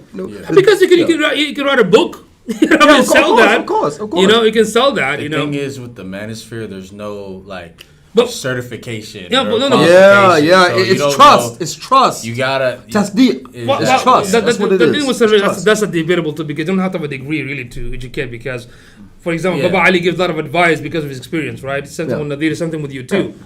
But what I'm trying to say that, for example, I think Richard, if he can watch this and correct me, because when he was giving advice, it's not about being an alpha. It was giving advice, okay, you have a relationship, what's going on, how to fix this, okay, try this, try that. That's fine. Yeah. Right? But I exactly understand what you're saying, because some people gonna claim themselves like that idiot, that dude, right? And I think Joker, did you see the prices and whatnot? And he himself. Yeah. And it's sad because these people want help. And they see this thing. It was $3,000 for a lifetime. Yeah. $700 for every year, if you want to just yearly. Yeah. And it was maybe. Oh man, it was some amount a month. They basically learned from the same concept of marketing, because in marketing we do stuff like this, offer, landing page, this and that in language and whatnot. So some of the scammers within the digital marketing community, they were using the same tactic. Same language. In Islam, we're not allowed to manipulate. We're supposed to speak the haqq, the truth. We're not supposed to deceive. Right. Yeah. We're not supposed to deception is actually an act of war. Yeah, in the war. Deception is an act of war. Muhammad said, al-harbu khuda. Yeah. War is deception. So you're allowed to deceive your enemy in war. Right. For strategy, tactics. You can retreat, just ambush them. You can lie to them. We got 50,000 soldiers waiting. You got 2 dudes. You know what I'm saying? You can actually do that in war. Yeah. So when someone is trying to deceive you, that's an act of war. Yeah, but not in halal selling and buying. You're not supposed to use that cheating stuff. Yeah. But anyway, go ahead. So yeah. Okay. Before we get into that, it's only two. Catch up with those. Okay, you already got that one. Let's see. Okay, so Black Mind, he's not black. I guess he's Bengali. He said, "Dhanyabad Janab Yusuf. Keman achen ami bala achen alhamdulillah." That's Bangla for you guys, okay? All right, means how are you doing? Okay. Jawad, I believe the roadmap for Muslim men is deen. Yes. Health, increasing testosterone and androgen receptors density in the body. And halal wealth. You know what else increases testosterone? Another wife. Yeah. Oh, it makes sense. I'm telling you, it doesn't, like you say, oh, you ain't even taking care of her. Well, if I get 2, you actually, it increases you. And not just that, I think the pharmaceutical company going to attack you. You know why? Because nobody's going to sell Viagra anymore. You don't need Viagra. You need another wife. Variety. That's what you need. Right. When you have to hear a different voice, some different badus. You know what I'm saying? And I like I like this brother from Qatar. His name is Dr. Abdul Aziz Al Khazraj Al Ansari. He wrote a book and it's given away for free. It's hilarious. If you look at the cover of the book, it says Min al Jahim ila Naim, from hell to Naim means like soft, not just heaven, but means like blessing. Naim, but the linguistically Jahim, Naim like a Naim is like favor, Naim like a dropping some bars. Yeah. So I laughed at it. Min al Jahim ila Naim, right? But the picture shows Min al Jahim. There's a lot of old school books like that too. The picture was like the word Jahim below it, man and a wife. Naim, 4 wives. That's what he got attacked. But he even said in the book, if you want to increase your libido and testosterone, marry more than one. That makes sense. You know what? I found that like children, like Allah says in the Quran, don't kill your children for fear of want. Mm-hmm. Children don't produce poverty. No. Actually, Allah increases you. I've only seen people who get married for the sake of Allah. I've only seen them become wealthier, and whether because Allah give you increase. Allah subhanahu wa ta'ala said in the Quran too, like when you, I even made a joke about it, like in one of the group that, hey, you want to be millionaire, have more than 4 wives and a lot of kids, and Allah will bless you, inshallah, right? You want to catch up? Yes, Black Mind. Really, the term alpha and beta were misapplied by 2 wildlife biologists who studied wolves and then updated their conclusion later. That's interesting. I have to look into this. This is what I mentioned yesterday. Yeah. But it doesn't matter at that point, though, because it's what the terminology means now to us. Colloquial speak. Right. Yeah. Basically how we use it. Exactly, because we don't want to focus too much on because betas are leaders too. Yes. Betas are actually leaders. They're not first command, but they're sergeants. That's beta. Yeah, because we don't want to... So every time you see a sergeant, say beta.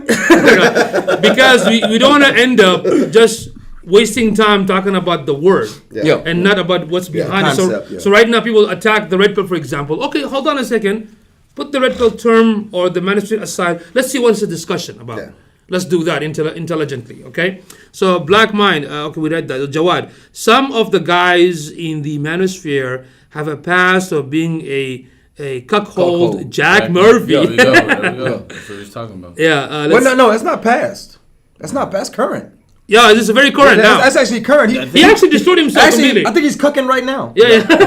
No, somebody even made a game. Somebody made a simulation game with his face and everything. And the guy Jeremy from the quartering, he's attacking him, and that guy just you know what needs to get him? Yeah. It's not like Beavis and Butthead. It's these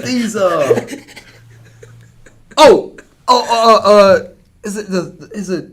Oh man, it's a cartoon in a cartoon. Which one? The Simpsons? No, not The Simpsons. It's a cartoon in a cartoon. King of the Hill? No.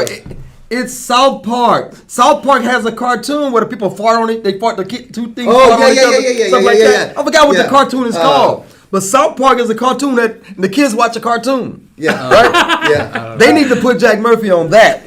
Or it'd be nice. South Park would kill Jack Murphy. Yeah. I'm saying they would kill it. Black Mind, man should fast and boycott Western women, even Western Muslims, then marry and reward traditional women from traditional environment. Yes, you got to reward the traditional women, man. They are a rare black pearl. I'm saying they are rare. They are rare. Traditional women are rare. And if you got one, hold on to it. Whatever her faults are, she ain't a man. Yeah. Because women, she's grounded. Women will start growing hair on their chest. They'll start growing hair. You'll reach over, you like, oh, got a little stubble on her chest. Like, you want a one-on-one? You might have one of those BBs. You know what I mean? So. But anyway, so back to this real quick. Yeah. If alphas are leaders of men, then we need to start not only boycotting Western women, the masculine ones, the non-traditional ones, right? We need to start boycotting these alfalfas. You start boycotting them because they're not qualified to have a one-on-one. They're not qualified to lead men. They don't have the concepts. They don't have the lifestyle, the mindset. All they have is money that came from online, money and an audience. Yeah. You know? And they call them influencers. You know why? Not because they are. I hate that term. They are alpha or qualified to lead men. They are influencers because they get a lot of reaction, interaction, a lot of likes, a lot of views, and guess what? Now you got product placement. Yep. Now you got advertisement. Yes. Now you monetize, right? Yeah. Capitalized. That's not a person that I want talking to any. I coach children, so I don't want any of my athletes now to grow up and call Fresh and Fit. Hey, I need a one-on-one. Actually, the thing with the FF, I recommend a lot of brothers not to watch their show. Yeah. I mean, they first of all, I show. mean, if some people know him Fresh personally. and Fitna. Fitna, yeah. First, some people, the people know him personally. They need to give nasiha to that brother, because you're in a haram environment. Don't even just when it comes to Islam, be quiet. Don't even mention. Then they're debating if Myron is Muslim or not. Y'all need to stop. Yeah, just stop. Trying that. to justify. Yeah, just stop it. Secondly, the show has a lot of half-naked women. They have a pole on the back. They do pole dance, right? And basically, I'd rather watch Kevin Samuel, Richard, and Rollo than look at their stuff, because at least with those guys, there's no crazy things happening, right? Well, Kevin Samuels did have the dancers sometimes. Yeah, sometimes, yeah. But he can always, forward whatnot, right? But they what's that word? The regurgitating. How you say it? Regurgitate. Yeah, regurgitating. So basically, yeah, what other people are saying, nothing new. Right, and people look at it as and F&F make a lot of money based on the tool that I use. Yes, they make a lot of money, but telling another Muslim, hey, go watch the show. No, don't watch the show, man. I mean, that contradicts. What is the manhood when you look at all these women? You don't have ghira? Yeah. Right? Yeah, we're supposed to be lowering. Yeah. How many times do you listen to the audio? Anyway, go ahead. Okay, well, I'm going to move something around real quick because I'll go through the whole thing. I had a lot of lists. Yeah, I am. But check this out. Here we go. And don't forget to share, folks, and ask questions. If you disagree, we'd love to hear your disagreement. If you need a one-on-one, send me a picture. Hey, so anyway, hey. You can do one-on-one, but we're going to be watching. Okay. 4-on-1. He's just leaving right now. Oh man, anyway, this manosphere, real quick. this manosphere has much suggestive haram. Okay. Yes. Much, like you said, the hump and dump, smash and dash, Yeah. dip and trip, Yeah. all that stuff. So anyway, skip and flip. What else? Doobity dabber. What else? You have anything? You want to add anything? Huh? Huh? Squirt and blurt. I don't know. Pulling and pushing. What else we have? Heave and leave. Heave and leave. Heave and leave. What else in the dictionary of the Amoo dictionary? What else we can add? But anyway, so there's We should make our own. There's much. Start then depart. Yeah, Whoa! Nice. That's formal. And fart. You can also fart. Fart and fart. Say, You had to. queef and bequeath. Yo. You can't say that, man, on Islamic. Come on, stop you it, man. can't be Islamic and say that. What kind of example are you putting out there? You're not religious. That's actually a biological function, like. Yeah. First, you don't come in a throw. Okay. Okay. You don't have the picnic blanket. Yeah, we don't want to fight with the club, yeah. So anyway, the manosphere has much suggestive haram. So when a Muslim youth is raked through the coals, basically, dragged like silk over thorns of Saturn, Big words. Okay. It's hadith. Oh. So anyway, English. now he says, I'm done with these women. Because like I dangerous. told you all before the podcast, we was talking, and I said there was a group of young Muslim brothers that said, MGTOWs. we done. Yeah. Now they're not even, I don't think they're MGTOWs. I used to see a lot of them do that. But the language is MGTOW. Yeah. Okay? Yeah. They actually said, I'm done. I'm just going to focus on myself, get money. Dude, you're going to have to release. Facts. You're going to have to release. Now, I went to Morocco. I had to wait I had to wait. You have to be there for 30 days, right? Okay. After 17 days, you know, you're going crazy. I woke up. I said, I'm pissed on myself.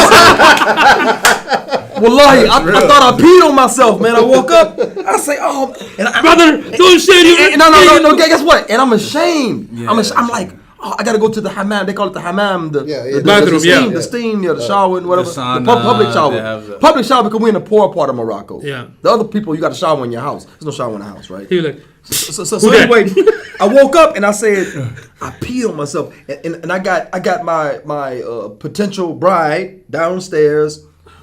The dad's gonna be there right before the Fajr, you know, coming home from work, graveyard shift, you know, and I'm like, man, I peed on myself. I gotta, you know, so I went into the restroom and I tried to pour the water and I did like a mock ghusl, you know, but I did the ghusl, right? So now I'm good for Fajr, but I have to go after that and make the actual take a shower. Mm-hmm. So I'm saying like Muslim youth, these are youth. I was 40, 35 maybe, like that. Imagine these are Muslim youth that had not been married or had some short marriage experience. You know, we got the big wedding, waste a bunch of money. Take the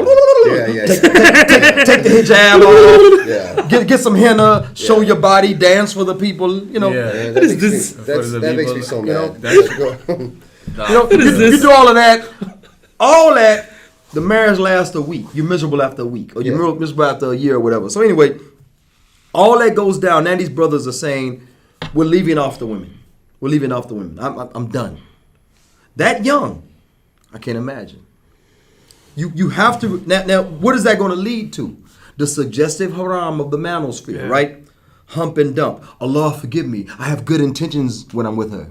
You know, no, you got nasty intentions. You got haram intentions. That's what you have. But nevertheless, this is what we are.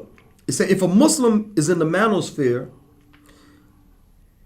if he must sift through the good and the bad, then why be there? If you got to sift through the good and bad, then why be there? I mean, when you have enlightened mind and you have the hadara, the viewpoint, the culture of Islam, which is Islam, that's why be there? But do they have the culture of Islam?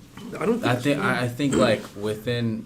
I mean, that was the Muslim, right? Within the Islamic spaces, there's not enough. Like, alhamdulillah, you see, there's certain effort from people, from brothers, but I think there needs to be more conversations about what it is to be a man and how to transition into manhood in order to prevent like these young brothers from feeling like they have to go through sift through the manosphere. Well, the thing, if you remember in the beginning, what did we say? We said this sort of movement started or whatever, right? Because the lack of those things is not there. Resources, ideas are not there. Yeah. Among the Muslim, unfortunately, it's the same thing.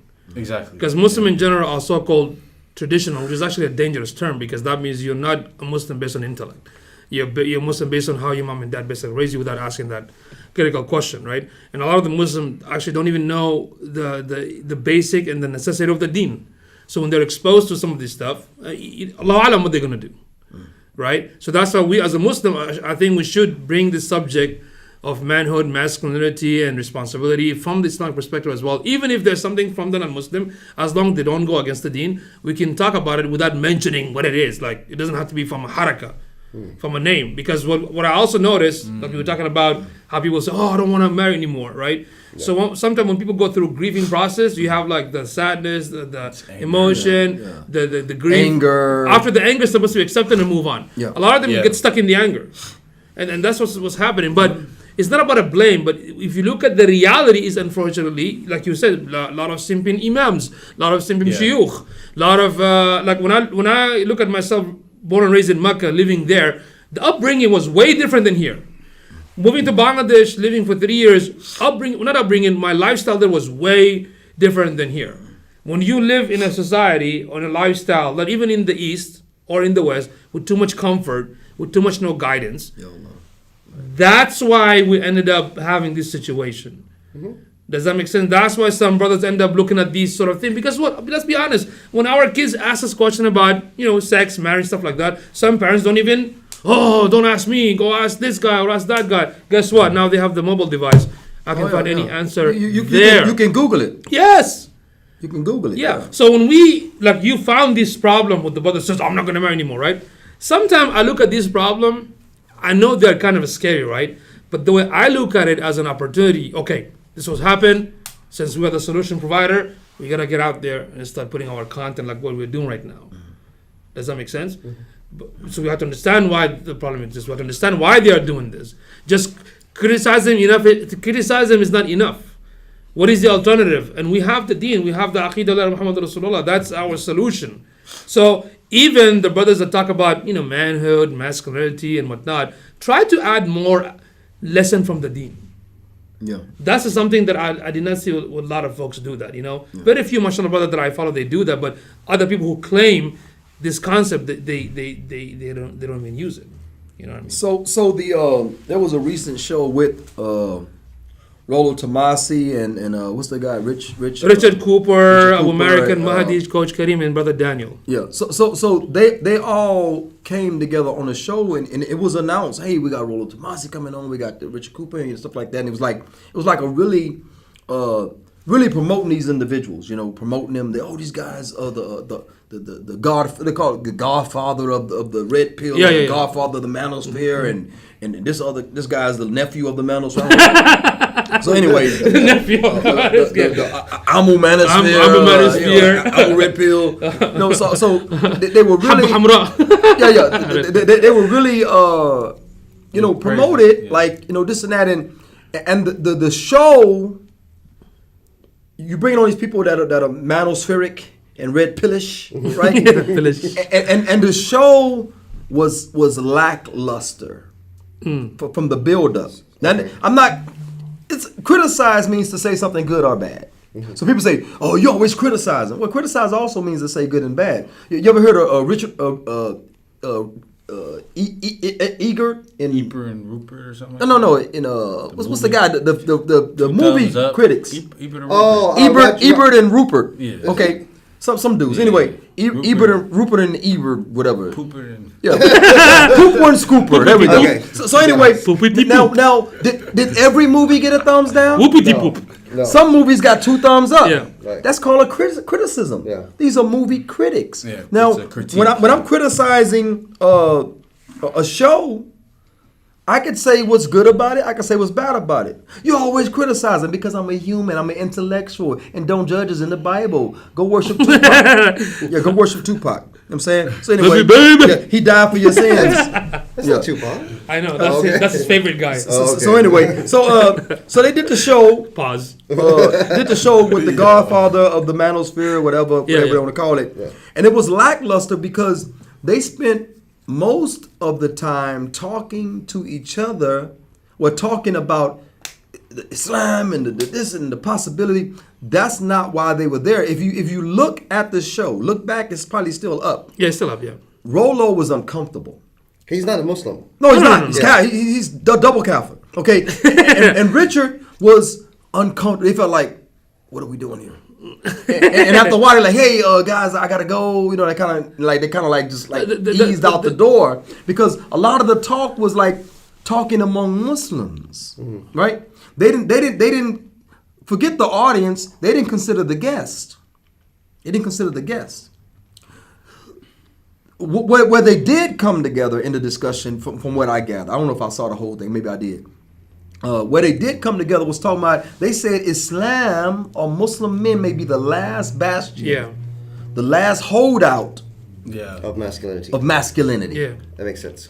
Because everybody's giving up. Yeah. But the Muslims are giving up too. They're giving up on masculinity too. But they say the Muslims may be the last holdout. And that was all they really had to contribute to the discussion, from what I gathered. Mm-hmm. Other than that, they like, what the hell are we doing here? Well, I'm not going to become Muslim. No. And the thing with Richard, it wasn't a dawah at all. Yeah, the Richard was cool because he would just, like, what I respect about him, he didn't know, just sat down and listen. Because and the thing, American was on his show, and he also was on, I think, Rollo Tomasi's show before. That's he was introduced. But again, we're going to talk about, I also put in the comment that if Islam was introduced as a complete system of life, nidam al-haya, and not like any other religion, maybe we can have a different discussion, because Islam is not a religion. Right. Like when people look at, for example, people that believe in secular belief system, constitution, whatnot, those are man-made. Mm-hmm. you say religion is man-made, and you criticize religion because it's man-made. Well, even the Constitution is man-made. You still believe in it. You give your life for it. Okay, so let's have a discussion about it. Let's have a discussion about ideas.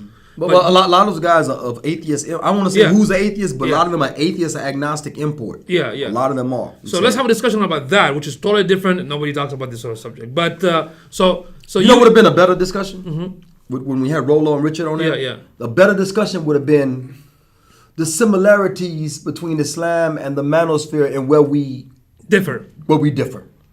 That would have been a beautiful show, man. Because you can stay Muslim. You don't have to acquiesce or tiptoe through the tulips, basically. Yeah. You can just be Muslim and stand on your hadara, your principle, so on. You can be that. Yeah, and the thing, correct me if I'm wrong, you've seen it, right? Yeah. Okay, I when I saw it, what I gather is like Rollo was actually dominating the conversation, in a sense.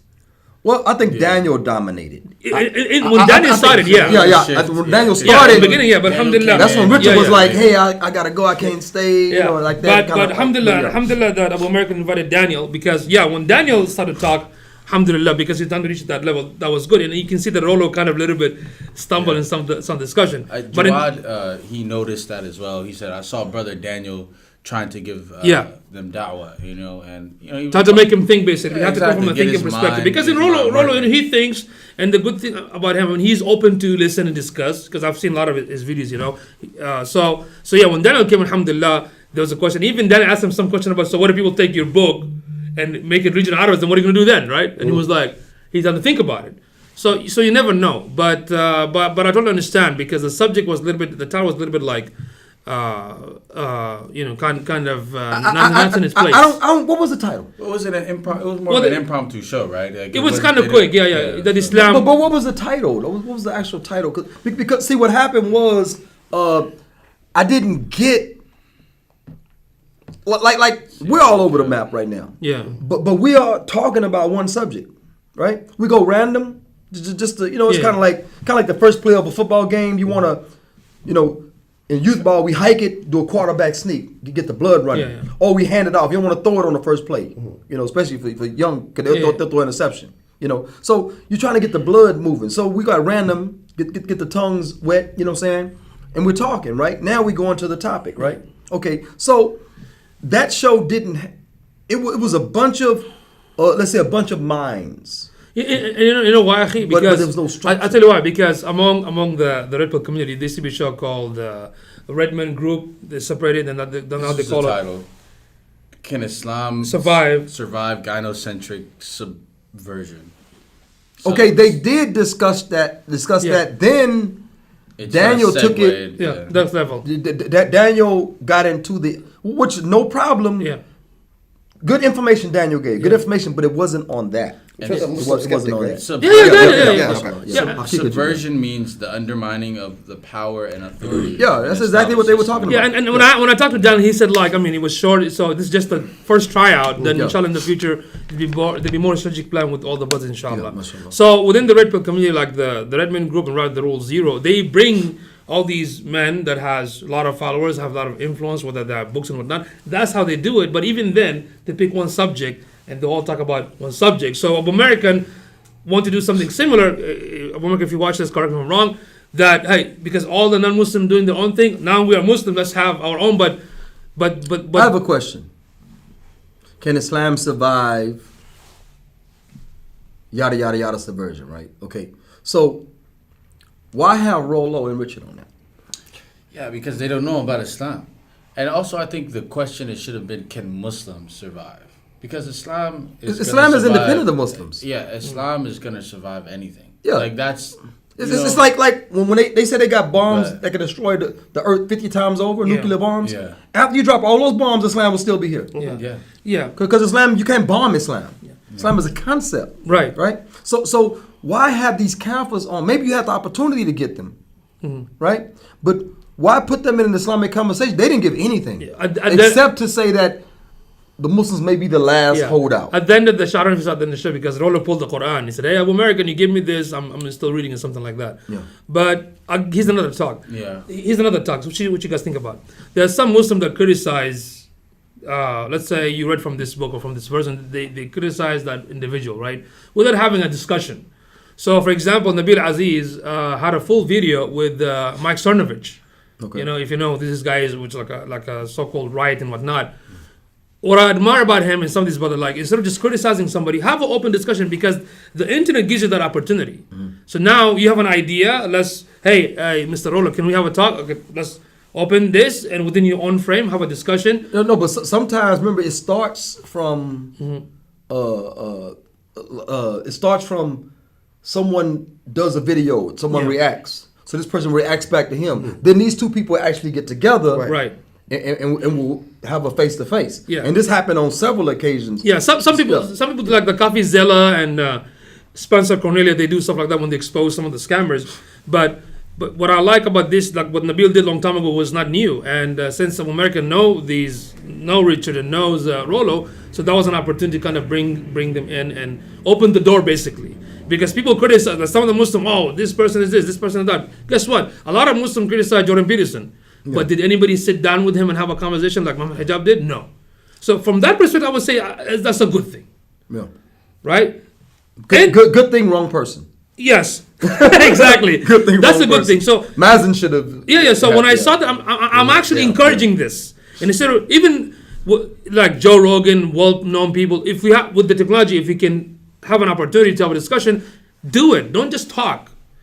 Does that make sense? Because if we carry, inshallah ta'ala, the correct understanding of the deen, then we should, take that opportunity to have a discussion. Because sometimes it's not just the person you're interviewing, it's also the audience. Because after that conversation, if you look at the comments, I mean, some of the followers of, Richard and Rollo, they were actually commenting, we did not understand, this is something new. And you never know, because Hidayah in the hands of Allah, not in our hand. Yeah. Does that make sense? So catch up to the. Oh, sorry. Real quick. Let's see. We're almost there. Trust me. Let's see.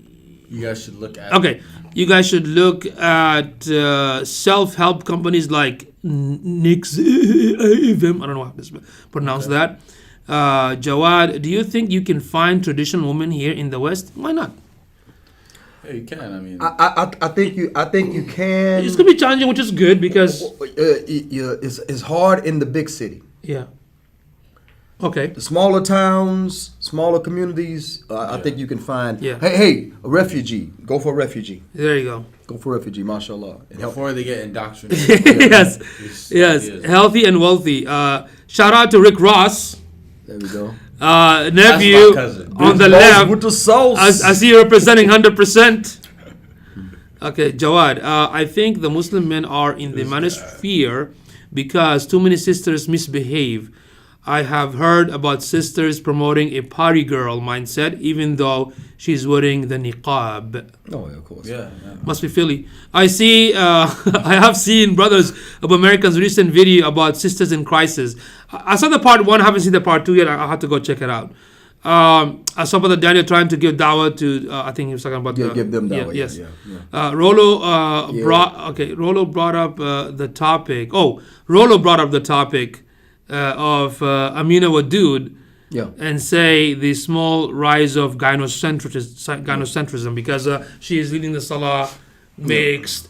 And I have to agree with Rollo on this one because when Rollo talked about how in the churches, women are becoming like the leaders and stuff like that, and a lot of men becoming synagogue too. He was right because clear text against that in the Bible. Yeah, it goes against the text. Yeah, clear text. So when I look at some of the masajid, that's why they got to change. But the Bible also said don't put the double in the bubble. Yeah, so they still do that. So when I look at the message, it's happening actually. In fact, Brother Daniel wrote a lot of articles about this subject, and he's being attacked for that same subject. Even his wife, Khalid, getting attacked for this sort of subject. We're not saying don't go to the masjid again, but why there has to be 50-50? Who came up with this rule? Yeah. Even my business, when I hire somebody who's qualified, man or woman. It doesn't matter. Somebody who's really good at what they do. Khalas. Right? So, yeah. And let's see. Is there more? Yeah, I think that's it. So, okay. So, moving on. What I'm saying, like, okay, the subject shouldn't have had those two kuffar on there. You know? Okay. Kafiran, right? Kafiran or Kafiran now. So, it shouldn't have had them on there because they were oddly out of place for most of it, from what I understand. That's your observation. Yeah, that's my observation. They were oddly out of place. Topic-wise, I think they were oddly out of place. Yeah, no. And if they were going to be guests, more like supplemental guests and not like the main headers. Let them lead the discussion. They shouldn't have been leading the discussion. Yeah, let them talk about the we have with us. Stop that. Put the pom poms away, and let's not do that. Let's bring them in on another subject. But the question was, is Islam? If Islam is the first term, then what will they contribute? I'm saying, what would they contribute? But bring on discuss, make it vague or open, just to doctrine. Yeah. By doctrine, you know what I'm saying, who will be the last man standing? I'll call it last man standing. Yeah. Yes. Capitalized man, last man standing, and we're talking about and explain to them the doctrine. I don't know if you know understand this, Richard Rollo, but the doctrine of Islam says this, and that, and this is something that we know to be divinely inspired, divine rule that cannot be changed by any time, circumstance, whatever. How do you feel? Well, let them speak on it. The thing. One second. The thing is. When he wrote that book, The Rational Male, right? So there's four books. The recent one's called Religion. So the first is Rational Male. The second one is Preventive Medicine, which is also good.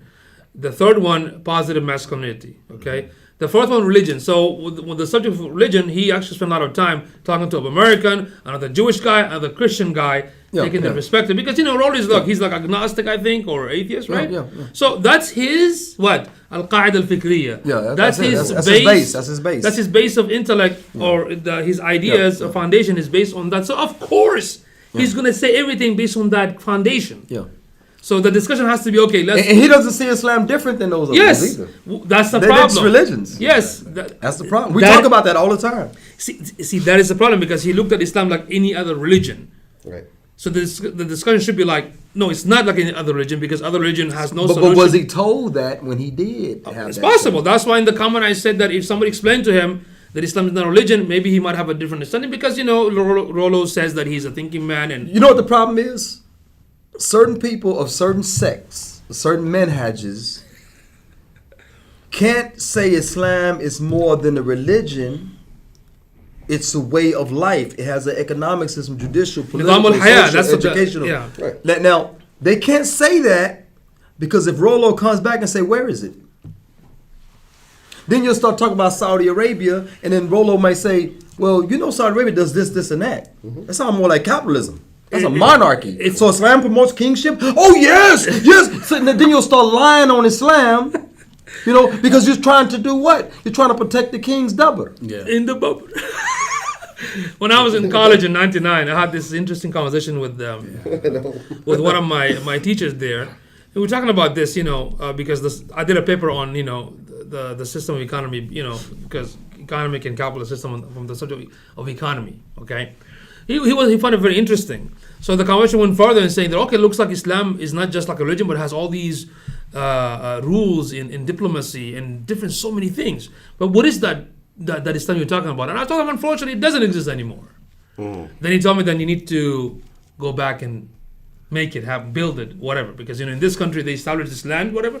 You got to go and revolutionize. And basically, you Muslims need to build it so we can see it when we see it and experience it. And it came from this teacher, from a Catholic, right? Yeah, subhanallah. That's wild, right? That's wild. Sister Sylvia. Sylvia Sumter, right? Yeah, Sumter. Okay, assalamu alaikum, my brothers. I am from Philly, and I consider myself traditional Muslimah. Yeah, she is. That's my ex-wife. Yeah. Yeah, that's my ex-wife. She is traditional. Alhamdulillah.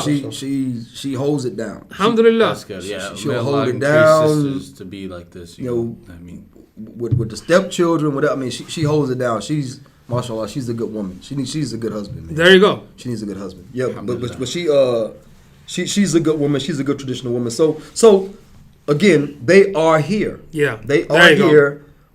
you know, I have no complaints. I mean, good woman, man. Just it was extemporary circumstances that were threatening.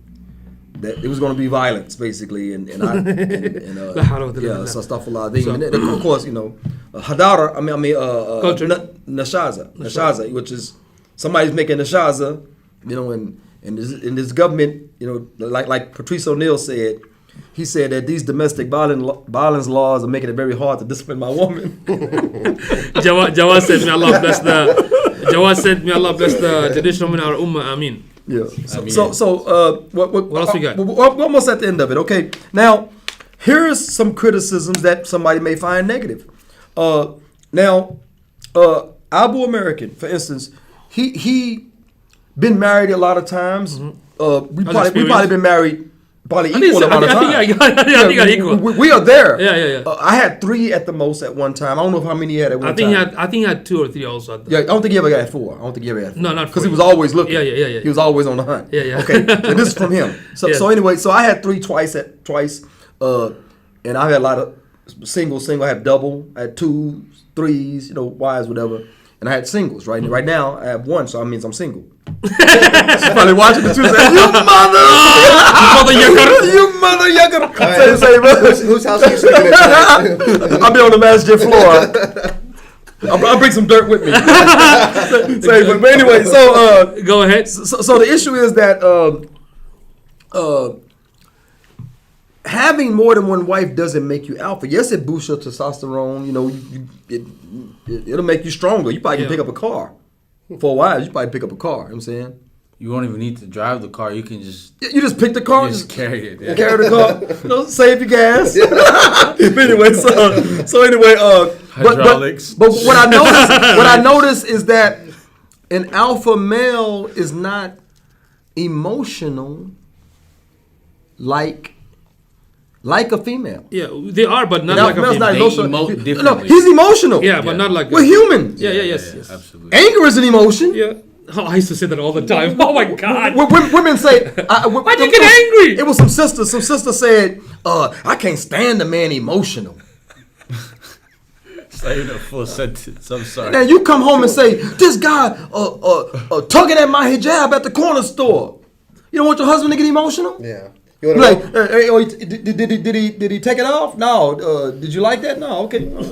Maybe next time. He said, you're not going to get emotional. Yeah. You say you don't like emotional. Just basically. I'm going to be calm and cool. Like a sex robot. Yeah, exactly. So again, but the issue is like, would Abu American consider himself an alpha male? He stated it before. I'm an alpha male. He got more than one wife, which is a characteristic of alpha. Characteristic, right? But he gets very emotional on his podcast, you know? Sometime. A lot of time. He gets emotional. It's not we're powers of emotion. Yeah. You know what I'm saying? Sometimes we suppress, sometimes we what do you call that? Express, basically. So anyway, but nevertheless, like he has a common rally, basically, a common cry. Don't make me block you. That's not an alpha characteristic. You know what I'm saying? Because I'm gonna tell you something about being a da'i, one that carries the dawah. You have to have a tolerance for ignorance, not insincerity. Not like what Mazen did with Abu Jomana. Abu, is the name? Yeah. I thought it was Abu Ryder. Anyway, he was good though. Mazen was good though. Yeah, Mazen was good. I'm talking about Abu King Ryder. Called Abu Jomana. Yeah. Abo Jomana. Anyway, so this dude was there to cement the throne, and Mazen was there to try to correct his slander. It was outright slander what he was doing, man. Yeah. So anyway, but nevertheless, so I'm saying that's not an alpha characteristic. Don't make me block you.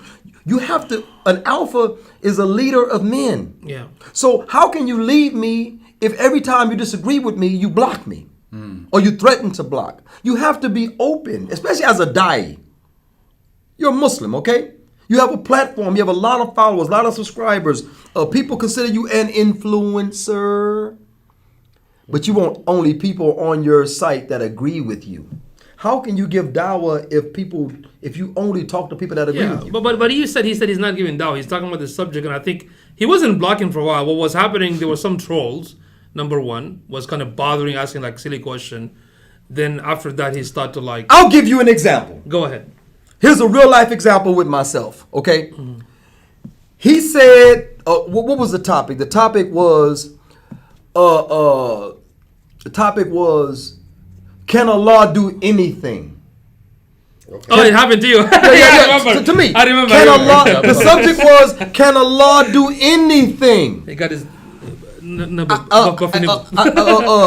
So you like, man, get out of here with that stuff, man. You want to talk to me? He was talking to somebody else. Man, Allah can do anything. Yeah. I said, Ya akhi, I said, with all due respect, brother Abu American, I said, there's actually a category of fiqh that discusses the limitations, right? You think Allah is limitless. Ahmed Dida, Yahamakallah, he said what? Yeah. He said what? He said that Allah can only do godly things. Because the discussion was with a Christian. Can Allah come down? Mm. Oh, he criticized and accused Ahmed Didat. How do you dare limit God? God can come down as a man if he want to. Who's it? God can, the Christian. Yeah. God can eat food and poop and pee and fart if he. Right? This is not. When you think about Allah subhanahu wa ta'ala, you don't think about human and animal attributes, right? You think about godly attributes. Ar-Rahman, Ar-Rahim, Al-Jabbar. So again, I said that's actually a category of fiqh. You may want to research this. There are things Allah can't do. Like, for instance, Allah can't die. He said, don't make me block you. Look at the voice, man. It was so freaking powerful. Even my ears start to pop right now. I'm like, what the hell? That's called alpha ear. You see what I'm saying? Is that an alpha behavior? Don't make me block you. Yeah. I said, Allah can't die. I said, subhanAllah, because he prides himself on being Salafi. Okay, so I said, I never knew Salafis believe Allah can die. Well, so his response to that. Don't make me block you. He didn't block. What? I don't think he would block. No. He didn't block me. Okay. I left him. Don't alone. block him, Akhi. I left him alone. He didn't block me. But there was another instance where we were he was talking about some gender-related issue. Mm-hmm. You know. Okay. And I agreed with him. I said, yeah, this is true because He deleted my comment. Even if I agree with him, so you could tell he still has buffy nipples. It was still buffy. The nipples were still buffy. I'm saying. So he censored your comment and cancel culture. But it was an agreement. It's weird. I'm not on his page almost ever any. Yeah. But when I catch a discussion, if it's in some type of flow, I might comment. Yeah, because you still listen. Like you said, you still listen. It's because not like, I've been trained to be a da'i. Yeah. I've been trained for that, right? Yeah. So I want to interact and give my input and things like that. And it's like, don't make me block you. And everything got to be in agreement. I'm saying? Everything got to be in agreement. Yeah, because... And even if you agree, you have to agree in a certain way. Perhaps. No. I can't even agree anymore. Even, he knows it. Even we don't agree on every single stuff. Yeah, and does that make sense? That's actually good to be around people. Of course. You know, with a lot of people, actually, I actually, subhanAllah, it's funny because I even put people together that I don't agree with most, I don't even agree with some of the ideas, but it's still they're my brothers. Yeah. We can't have a discussion if there's no different ideas, different, we can never... We learned that Muhammad ﷺ lived naturally with the people. Yeah, you have to work with the people, yeah. Muhammad ﷺ lived naturally with the people. What does that mean? Okay, Muhammad ﷺ is in a house, I don't know if it's a house of Al-Arqam, he was in his own house, whatever. He had I think, there was some Sahaba that was with him. This man asked permission to enter. Now, Muhammad was known to have someone at the door, guarding. Yes. Hamza, he was there when Omar tried to come in. He said, Omar, if you want some trouble, you can get some trouble. You know what I'm saying? No, I want to speak to Rasul. I want to speak to Muhammad. He came in and took Shahada, right? Hamza, the uncle of Muhammad, said, hey, Omar, if you want trouble, I'll give you trouble. Yeah. Now, you're talking to Andre the Giant. Yeah. But hey, I'm going to give you trouble because he's a warrior. Yeah. He was a warrior. They had to assassinate him. They couldn't fight him on the battlefield. They had to actually send an assassin, pay an assassin Waraka? Was it Waraka? Waraka. Waraka bin Nofel? No. Waraka is the blind Christian man. It was a. It's not Suraka. It's not Suraka. It's It starts with the Y. With the wow? I think it starts with the Y. Yeah. I thought it was a scene also. He was the assassin that hit. But he had the spear though. Wasn't it? But he actually took Shahada, and Muhammad told him after he took Shahada, Muhammad Habashi. opened the door. He said, "Ashhadu an la ilaha illallah Muhammad Rasulullah," like that. He said, "Okay, now I don't want to see you anymore. Get away from me. I don't want to see you." Because it was so hurt. But nevertheless, Hamza was a warrior. They had to assassinate him. Habashi, the one who killed. Who was that? Wahshi. Wahshi. Yeah, Wahshi. Okay. So anyway, the issue is this: that this man asked permission to enter. Muhammad said, "Let him in," and he told the Sahaba he has a bad reputation with his own family. You see what I'm talking about? Mm-hmm. That's called living natural. He warned the Sahaba, "This guy's coming in, his own family. When your family." When your own family, like if you all, like we have a local family reunion every 6 months. If you all went with me there, you'll say, "Well, his family likes him.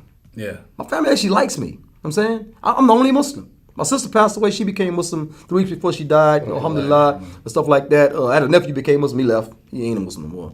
He's still in cause or something. Anyway, so but the point is that I'm the only Muslim in my family. For my siblings and so on and so forth. So, but if you were around me and then you're like, man, they like Sadiq. I mean, everything, right? So, this man had a bad reputation with his family. Yeah. So Muhammad warned the Sahaba with him, and then he said, let him enter. You get what I'm saying? That's called living naturally. He didn't say, no, he ain't coming in here. He ain't coming in here. Yeah. But see, you might have a Muslim brother that's good for a certain thing, and Abu Ahmed told me long ago. Yeah. Because I was finna quit being imam like 1,000 times. Yeah. I was finna quit the man. I said, I'm done with these people, man. I'm not doing Headache. this anymore. And Abu Ahmed said, he said and I was complaining about the Shabab actually. The Shabab. The youth, yeah. Lazy. Yeah. A lot of youth are lazy. Yeah. No, not just the youth, the so-called group, basically. Yeah. So I was complaining about them, how, and I'm talking about toenail clippings on the floor and stuff bro. Like, how you gonna peel your toes, in a halakha and live up? Anyway. So what did he say? So anyway, he said the measure of a leader. Yeah. We're talking about alpha, right? Yeah. Measure of a leader is how he uses his soldiers. Now you mean to tell me the brother peeling his toenails has no good in him? He has no benefit? No, it's just a bad habit. That's all. Yeah. It's a bad habit, but there are other things where he may benefit. Right. This brother probably could crack somebody's head. If needed. One of the sisters need to protect it. So anyway, I'm saying, like, you live naturally with the people, and you utilize them at their good points, and if they a kleptomaniac, you don't bring them around your wealth. You know what I'm saying? Yeah. Yeah. Stuff like that. Yeah, so I'm saying that's called living naturally with people, because people have fault. Yeah, that's what I'm saying. I have fault. We all have fault, and sometimes we're not perfect. The thing is that there are some folks that really you can't have them around you anymore. Certain people. I mean, I personally, like, if there's a bad influence, even our student teachers. You have to cut them. Some people you have to cut them. Yeah, and none of us are perfect. But what is the minimum? Taslim. Yeah, Taslim. The minimum is Taslim. Absolutely. Yeah. Salamu alaikum. Wa alaikum salam. I can't stand you. Bro. It's some Muslims, some CIA, FBI type Muslims. I'm not saying they are. They are type. Okay. There's some of them like, Assalamu alaikum.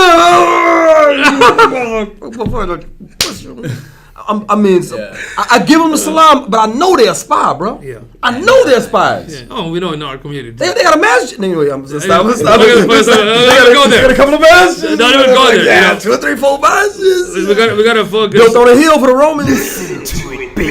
Focus on this. So anyway, okay. My next criticism, and then I'm gonna leave it. Okay. My next criticism is Mahdi Tajani. Okay. I love that brother too. His content, I find, I'm not gonna say better than Abu American, because they're different. They're different. I stopped listening. If I do listen, it's really sporadic, and it's probably somebody that'll send me a link. You know what I'm saying? So it's sporadic. Or if I see it, because it's in my algorithm. Yeah. So if I see it, I might listen. Matter of fact, I listened to Mahdi Tajani on the way here. Yeah. On the way here, from an old thing that he did. I gotta check his. He got some good stuff. He got some good stuff. In fact, he had a sister. But he got some good stuff. One thing one thing I don't like is the overt vulgarity. We laugh, we say double Venus, stuff like that. These are not shameful terms. Yeah. Okay. But the man, it's like. It's almost like a B word sometimes. Man, yeah, like that, and he'll put like the asterisk, the B with the asterisk. We know what that is. Yeah, the mother, and it's like the title, the flyer is like really vulgar. Like, don't be a C, that type. Like, it's like, why are you speaking like that? Because you know what happened. You get youth that will like your content because you're vulgar. I know these kids. And I think that's why they will go to your content because you are vulgar, because you're going to say the curse word, because you're going to, and I've heard him curse. I'm saying, you're going to say it, you're going to do it. Your flyer got cursing in it. So people are going to go to it. They can get better than that. Not saying from another content creator, but he can actually do better than that. Yeah. So they don't adopt the language while they're getting the advice at the same time. Yeah, you don't want to adopt the language while you're getting the advice. That's what the Ustad Jibril was actually. He brought that up too. That's the one he was brought up. There's a hadith on that. I saw one flyer, man, that was, it was like, should she? It's all. I can't remember exactly. It's something about like urinating in the mouth or something. It's like, it was crazy, bro. I mean, it's like. The flyer to the upcoming show was like, the C word and I'm like, wow, see, man, I can't believe he doing that, man. And I didn't watch it. Did you message him? No, I didn't watch it. I didn't watch it. I didn't message him. Yeah, that's a good point. What's that? Read the hadith, man. Give it to me. Yeah. Well, you can read it in Arabic. That's why. Oh, I read the Arabic first. Okay. عن جابر بن سمرة قال رسول الله صلى الله عليه وسلم إن الفحش والتفحش ليس من الإسلام وإن أحسن الناس إسلاما أحسنهم خلقا. Read the English. So Jabir ibn Sumara, yeah, reported the Messenger of Allah sallallahu alaihi wasallam said, "Verily, obscenity and vulgarity are not part of Islam. Verily, the best people in Islam are those with the best akhlaq, the character." Is it right? Akhlaq? Yeah. Okay. So, it's just a reminder, who was that? Dawud Adib again. He will talk about, like Muhammad SAW has a hadith that don't just jump on your wife and finish. Like a goat or something. Yeah, like you jump on your mount or your riding animal and finish, but let her warm up. Not talking about the foreplay, because you got one about foreplay. Let there be a messenger in between. Yeah. Just don't just jump on your wife. Let there be a messenger. But they say, what is that messenger, Rasulullah? He said, kissing and talking. Yeah. So the foreplay, he recommend foreplay, but he also recommend letting your wife ejaculate before you. Wow. Yeah. This is hadith. Yeah. This, like Dawud Adib said, there's no shame in this. Yeah. I sat down with Dawud Adib face to face. We sat down talking, eating pizza. You know what I'm saying? And more than one occasion we met. Yeah. But it's before he actually, you couldn't even grow a beard really that good back then. but the whole point was that he said, like, man, we ain't ashamed. This is Islam. Yeah, because we got to talk about it. There's another hadith. If Islam talks about it, we're going to talk about it. There's another hadith that talks about la ha'a fil ilm. So for the sake of knowledge, there's no shame in it. So we're learning, going into the detail, Absolutely. Adi, it's okay. So the point I'm making is that I think that was all videos. I don't know, Allah Alam, but no. This one I saw with the recent one. Okay, it wasn't so old. Alhamdulillah. I mean, if he changed it, and he has some other good content too. That's good. But we're talking about what? Mafahim. I'm talking about if the Muslims have to sift through the manosphere. Yes. You get what I'm saying? Yeah. Why we have to sift through the Muslim? It's funny. content. One second. That's funny because some people say that I was sharing some of the Muslims' content, and because these Muslim content are not adhered to some of the so-called heavenly sect, followers. But when I asked them, can I share a kuffar content? They said yes, because it's easy to filter through the kuffar and not to the Muslims. So I was thinking in my head, so are you saying that you don't have the critical thinking ability to filter even among the Muslim? that means you're That's jahil. why I'm saying stop using the term alpha. Yeah. You can't lead men. If you follow one madhab and you shun all other opinions, you are not a leader of men. Yeah. You know why? Because men follow different madhab. Yeah. They do. They have different understanding. Actually, part of the quality, and subhanAllah. If you say all Shia are kuffar, Yes. which I'm not saying they did, but I'm saying you say all Shia are kuffar, then you can't lead men. Yeah. Because when the Ummah has Shia. Leadership, yeah. The Ummah doesn't have Qadiani, Ahmadiyya, Alawiyya. No, that's not Ummah.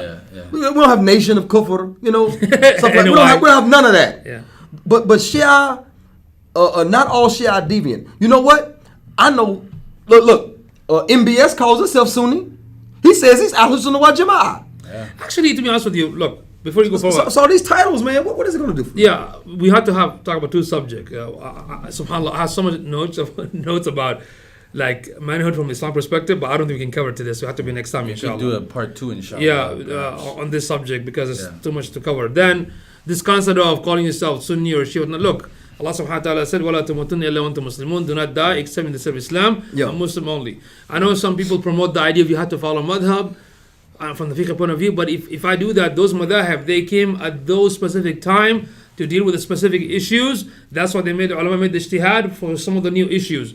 We, in our 2022, we need to have mujtahideen that discuss new issues in our time. Not to astaghfirullah, reform wal-'adhu billah. It's the same deen. But to give us practical So I'm going to stick to not something application of the deen. Right? Because when you allow somebody else, every time you, like subhanAllah, one of the things, I'm going to talk about it real quick, that when we refer to the deen, we don't say قال الله subhanahu wa ta'ala or قال Rasul. We always say alim, scholar. I think that's a beta. Because why? You're allowing somebody else think for you. When Allah subhanahu wa ta'ala says فَاسْأَلُوا أَهْلَ الذِّكْرِ إِن كُنتُمْ لَا تَعْلَمُونَ, that means when you don't know, you ask the people of knowledge. Even that ayah talks about the Yahud, doesn't talk about the Muslimin, just so you know. Right? People that are expert in the field, in the area, you ask them. But that also indicates you're supposed to seek knowledge, thinking. And it's really sad. It goes back to not being taught usul al-fiqh as a basic. You were right. And not just that, it's sad that when it comes to dunya, I use so-called critical thinking, analyze, question. When it comes to the deen, ask the sheikh. So when I go to the Fajr, do I call the sheikh? I don't. No, when you go to the restroom. Yeah, just basic. Sheikh, I sat on the toilet. What do I do now? Lean to the left. Lean to the left. Why? Your right bubble should be out of the tubber. Why do you always get me to get him to calm down? Can you FaceTime? Because you're white. White is white. So the sheikh be like, can you FaceTime? oh, you want the one-on-one? We get the one-on-one. Sheikh, you so alpha. Come on, man. No, but I'm saying, like, you know, it's crazy because okay. I'm not gonna go into the other stuff because I had another thing. Is it more cool stuff? This is very good, you know. No. I think we did enough because I was gonna go into something else. But what is it? Oh, I want to know. Man, what is it? Okay, just to close it out. Let's do it. Our hadar, our viewpoint of life. There's a balance between the genders, two genders, male, female. Okay, masculine, feminine. Okay, and there's our deen balances it by living the deen balance. Okay, now the enemies of Islam promote imbalance. They give the International Monetary Fund, the World Bank give micro loans to a woman not to in Bangladesh in my country to buy sheep and a sewing machine. Would not give it to the man. The same thing is happening in what's his name? Pacquiao. What's his name? What is that? First name? Philippines. Pacquiao in the Philippines. Yeah. They are empowering the women. The women leave and go work in Saudi in the homes as maids. Right. If pray Allah they or get paid. Khalij in the Gulf. Stuff like that. So and the men are at home with no jobs. See, this is how they actually target women and children when they want to push an agenda and destroy a home, destroy a culture. They empower the women. And they target the children with trinkets and things like that. So this is what they're doing. They're empowering the women. And women have to understand... It's political. Think about it. Women have to understand the trap. Yeah. They are empowering you to have authority over your husband by pressing 3 numbers, 911. Yeah. I don't want to wear the hijab. Yeah. 911. I don't want to make salat. 911. So what? I want to go out with the girls. I don't, I want to, shake my bubber. 911. See, all of that is protected by 911. Yeah. If you think about it, it's actually in political. your home. Yeah, but if you think about it, it's a political to international scale, not just here. Yeah. Bruh. If you that They're type, trying to increase the profit if you that worldwide. MGTOW type dude, Yeah. if you that MGTOW type dude, call a woman, come over, hey, you want to stay tonight? Make breakfast in the morning. Okay, cool. Matter of fact, let's go to IHOP. Go back to the house. Y'all get into a dispute. Call the police. Look, man, she won't leave my house. Ma'am, do you live here? He invited me to stay here. Well, sir, did you invite her? I told her for one night. Or did you give her time to leave? No, I didn't. I mean, that's a domestic thing. We can't do anything. Yeah. You know what I'm saying? That's a civil matter now. If it's the other way around. She can camp it. If it's the other way around, you be out, bro. Oh, yeah. You be out. Dude. You be out. Yeah, with the quickness. They won't ask you for any papers with your name on them. They They won't won't ask ask about the her, story are you or- paying any bills here? Your name on any of them. They won't ask any of that. This man invited me in his home. And the law, I don't know about other places in Texas, if you invite somebody in your home, they can squat on you. That's You ain't crazy. never coming to my It's house. So I keep a snake and I keep a bunch of roaches. Oh my God. You know, Oh, yeah, so just if to they don't scare like out. those, I just. Oh, she left on her own, officer. No, just invite other women. She got snaked out. Just invite other women over. That's all you have Yeah. to do. So anyway, that's basically what I was gonna. Anything else besides that? No. That's it? The other thing is shaking Muslim head. Okay, we need that too. So Okay. No, but that's exactly where I mean. I want to say that I talk about Nashaza through the whole podcast. Talk about the manosphere and being sifting through that and sifting through even Muslim content. Yeah. I don't watch Abu American anymore because I don't have to tiptoe. I'm Muslim. I got knowledge of my deen. Yeah. Okay, I got enough for myself to stay sustained in Islam, and I got enough to invite others to Islam. And you can't even invite people to Islam because he's gonna threaten to block you or delete your comment. Oh, it don't matter if it's true or not. It gotta agree with his madhab. I don't feel like you can be alpha and be so madhabi or so sectarian. I don't think you can. You know why? Because how you gonna lead men when you have excluded the men and you're not living naturally with your ummah? Yeah. So just like you can put Kafir content, you can't put Muslim content that don't follow the save sect, right? Okay. You can join forces with the kuffar to kill Muslims. And what Muslims are you killing? The ones that are not like you. Yeah. You can join Kafirs, enemies of Allah, to fight these Muslims that you disagree with. This is what happened all around the Muslim world, bro. Yeah. Tell somebody that's going to heaven, what do you think about Iran? Iran, the whole country killed everyone. Yeah. You know what I'm saying? This is the mentality, man. Yemen. I saw this bad Iranian chick, boy. They better not kill her. They better not kill mama, you know what I'm saying? Better not kill, you know what I'm saying? Little dip. Better not kill a little Iranian dip. all right, man, what you got? That's it, man. Next thing. Well, yeah, we need to go with the. Shaking my Muslim head. Okay. Shaking my Muslim head. Here's one. Okay, so I give a khutbah. It's still online. On your personal, right? You need to start putting that on YouTube because some brother asked me they want to watch your khutbah. But Yeah. A brother asked me that several times. they can see it on Facebook because they don't have it. So it has to be uploaded on YouTube. So on the Amoo Yum Yum or just yeah, I mean, of course, your content, yeah. Okay, so the issue was I gave the whole khutbah and it was talking. The subject was I forget the wording. Basically, I'm talking about the shurut, the prerequisites. Conditions, The conditions, yeah. Stuff like that. Yeah. And you have to have wudu before you make salah. You have to make a comment before you make the salah. So be prepared. I say, they're talking about whose job is to feed the Muslims. Whose job is to protect the Muslims. Men, women, children, elderly, young, So I say, whose job? I say, so Allah tells us how to behave in the restroom, but He don't tell us how to, whose job? I say, but look at the past. What happened?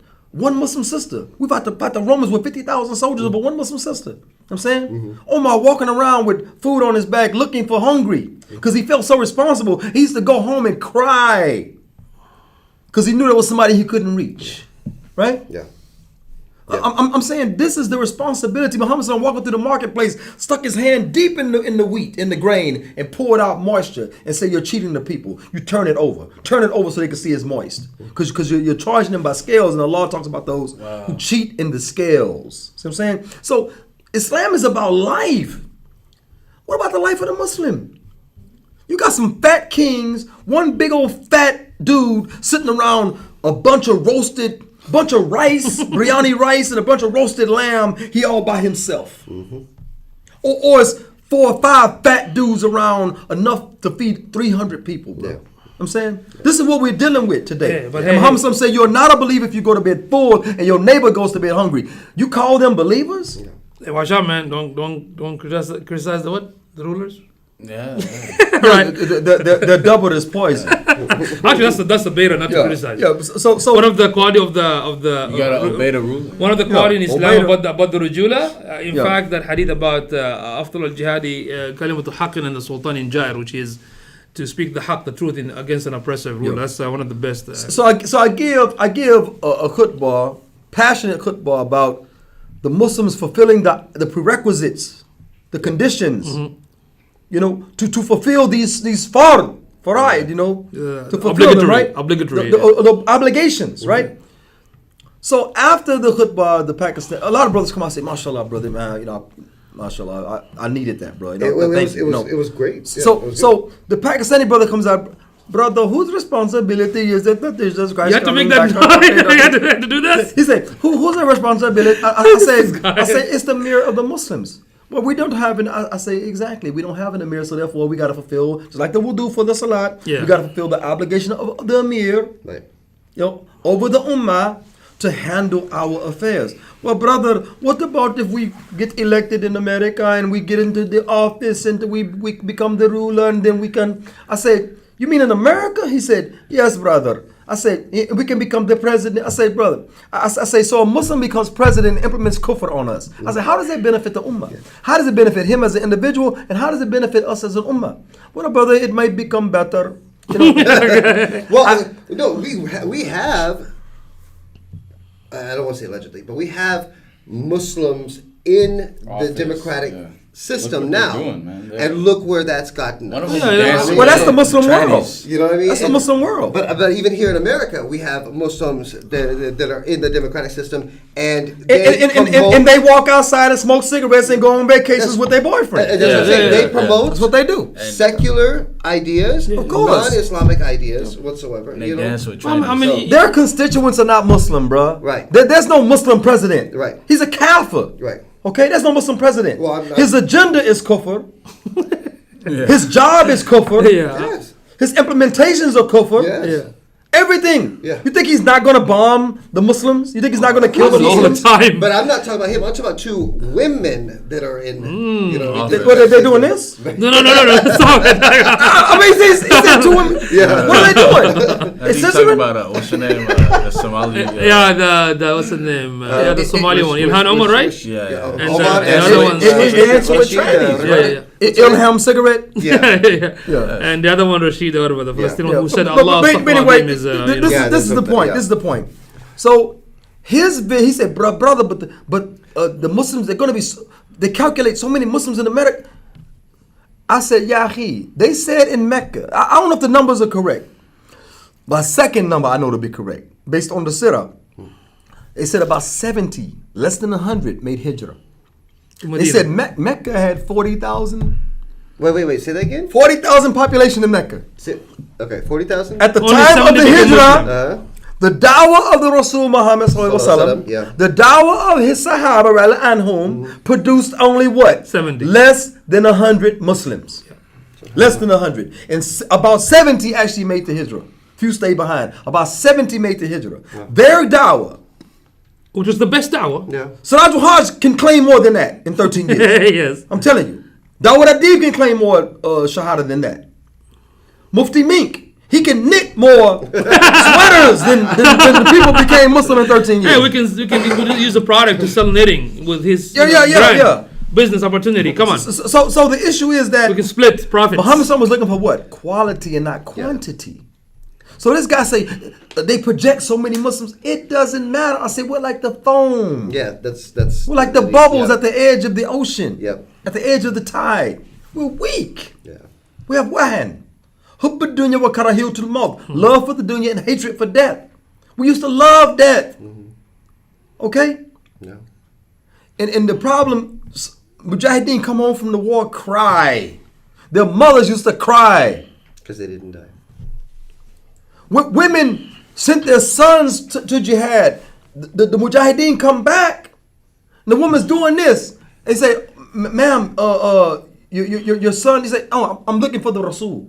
She's looking for the messenger of Allah Ta'ala. Is he okay? Yeah. And women, son come back alive, she would cry. That's how we used to be. Yeah. He's looking for majority so we can vote. What about so the electoral college is going to take shahada too?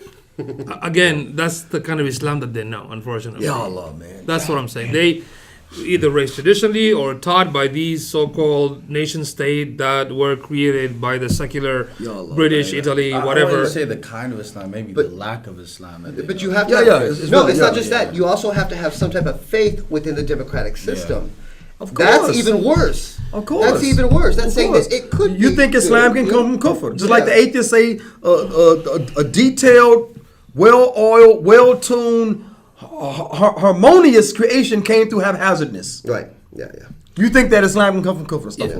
Because when you talk about to understand the reality why people do certain things, you have to understand the history behind it. So nowadays we have Muslims like that because they are created, they're designed. They will not just happen like this. Right. Yeah. When the last the true Islamic system abolished in 1924, if you study the Sykes-Picot Agreement, you will see how the British, the Italy, the Westerner created this nation state, put these leaders, these puppets, and these leaders. Do you think they're going to allow you to learn the all Islam 100%? Then they're not. They're going to teach you 90% and the rest of it by design. They're going to teach you the religion of Islam. Yeah, that's why they promote the idea of Tablighi and Sufism in one hand because of to be pacifist. Then you have other groups, the so-called saved groups, also promoted by them to create hypocrisy, right? And unfortunately, the result, the outcome of that is what we have nowadays. We are in the position of weakness, not the strength anymore. And so for that... So because of that and that mentality, not necessarily the Pakistani brother specifically, but it's a common mentality amongst us. For that reason, we are shaking our Muslim heads. Allah. All right, some comment. Jawad, my man, I have seen people bug him, which means I'm American, about the whole red pill thing, and that is why he blocked them. Some people have said some nasty things about him, and YouTube also deletes comments. I see. JJ said you talk about Wahshi, okay. Then Jawad said again, I think he does this to. Oh, I think he's talking about Mahdi. I think Brother Mahdi. He does this to show aggression because too many brothers act very soft. No, there are other ways to communicate. Some of that stuff was like it was over the top. It was a brother, a PU, like, and he'll put like the ... Y, some of that stuff ain't got nothing to do with. And we read the hadith too, right? You just read the hadith about that. That should be the end of it, right? Yeah. We want to share that with him, inshallah, too. I'm going to share with him too, inshallah.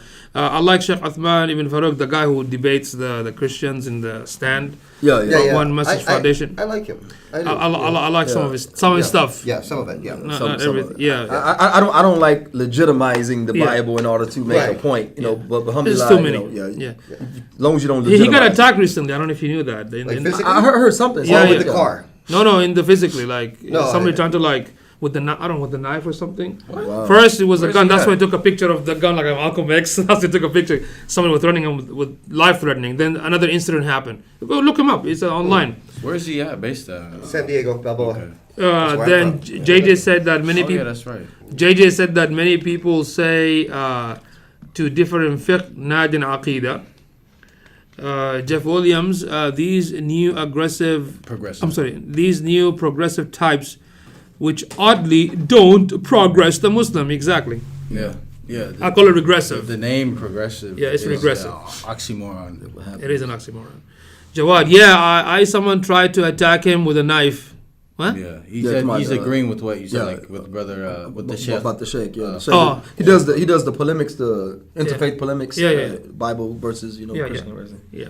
He talks to atheists too, but, that man on the street type thing, Yeah, alhamdulillah. So alhamdulillah, it's been a while. How long? Ooh, we two and a half almost. Yeah, about 2.5. We just getting started now. Yeah, you see all this. I have so much. I want to talk about what is Alpha and Beta from Islamic perspective, but we don't have the time to cover it today.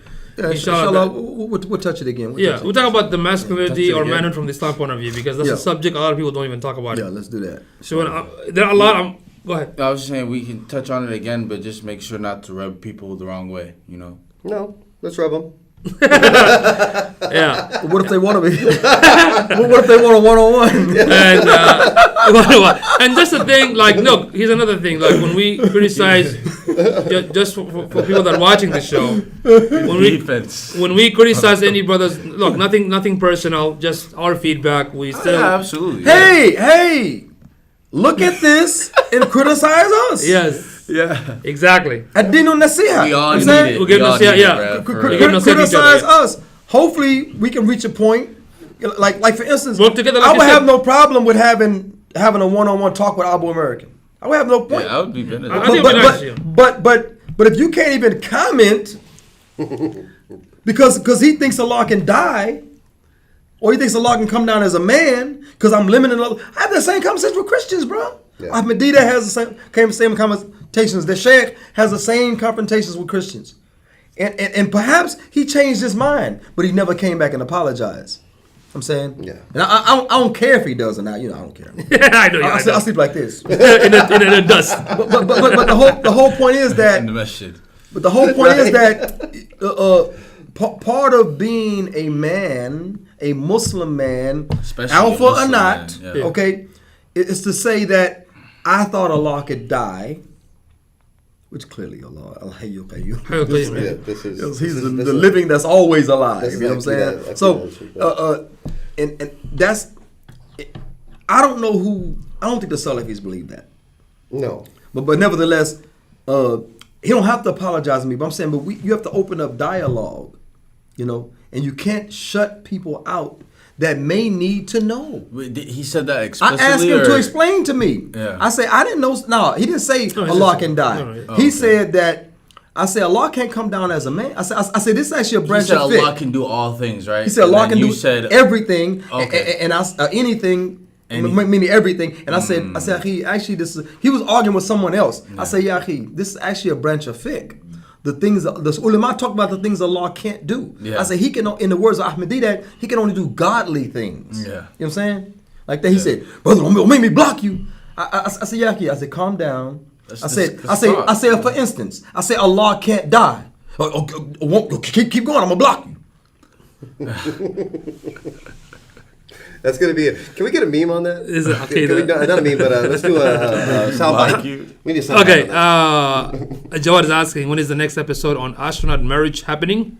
I think that was something not this Sunday. Tomorrow is a sister asked to talk about second wives, how they are alienated, and how the first wife, treats them like a second-class citizen, things like that, and how the sisters, I had experience with sisters cackling, talking down on second wives in the masjid. That's why they be at home. Yeah. Okay, Brother Jeff Williams. Yeah, those ones specifically. Yeah. Brother Jeff, so tomorrow at 7 p.m. exactly, okay? 7 p.m., right? Yeah, 7 p.m. And then next Friday we'll talk about the astronaut marriage. Okay, on the exactly. Exactly. Okay, yes. On Sunday, by the way. Okay. Next Sunday. Yes. Amazing. What the?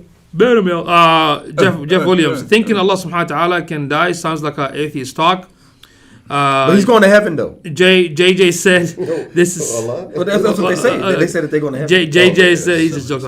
JJ said this is called aqidah. What Allah does is part of aqidah. Right. Jeff Williams said that if something is infinite, they are out of the context of living or dying. That's Brother Rashid, right? Rashid, which Rashid? Remember Jihad, Saifuddin's Rashid? Oh, really? Yeah, yes. All right, Rashid, my man, what's going on, bro? Okay, this is, I don't know what I did there. This is one aspect why Allah subhanahu wa ta'ala. You try to be black again. Yo, what's up? My name is Tyrone Bey. Okay? If I'm used to Tyrone Bey. Yeah, this is one aspect why Allah subhanahu wa ta'ala is beyond our understanding. Of course. Yes. The limitations of the mind. We talk about that all the time. Yeah.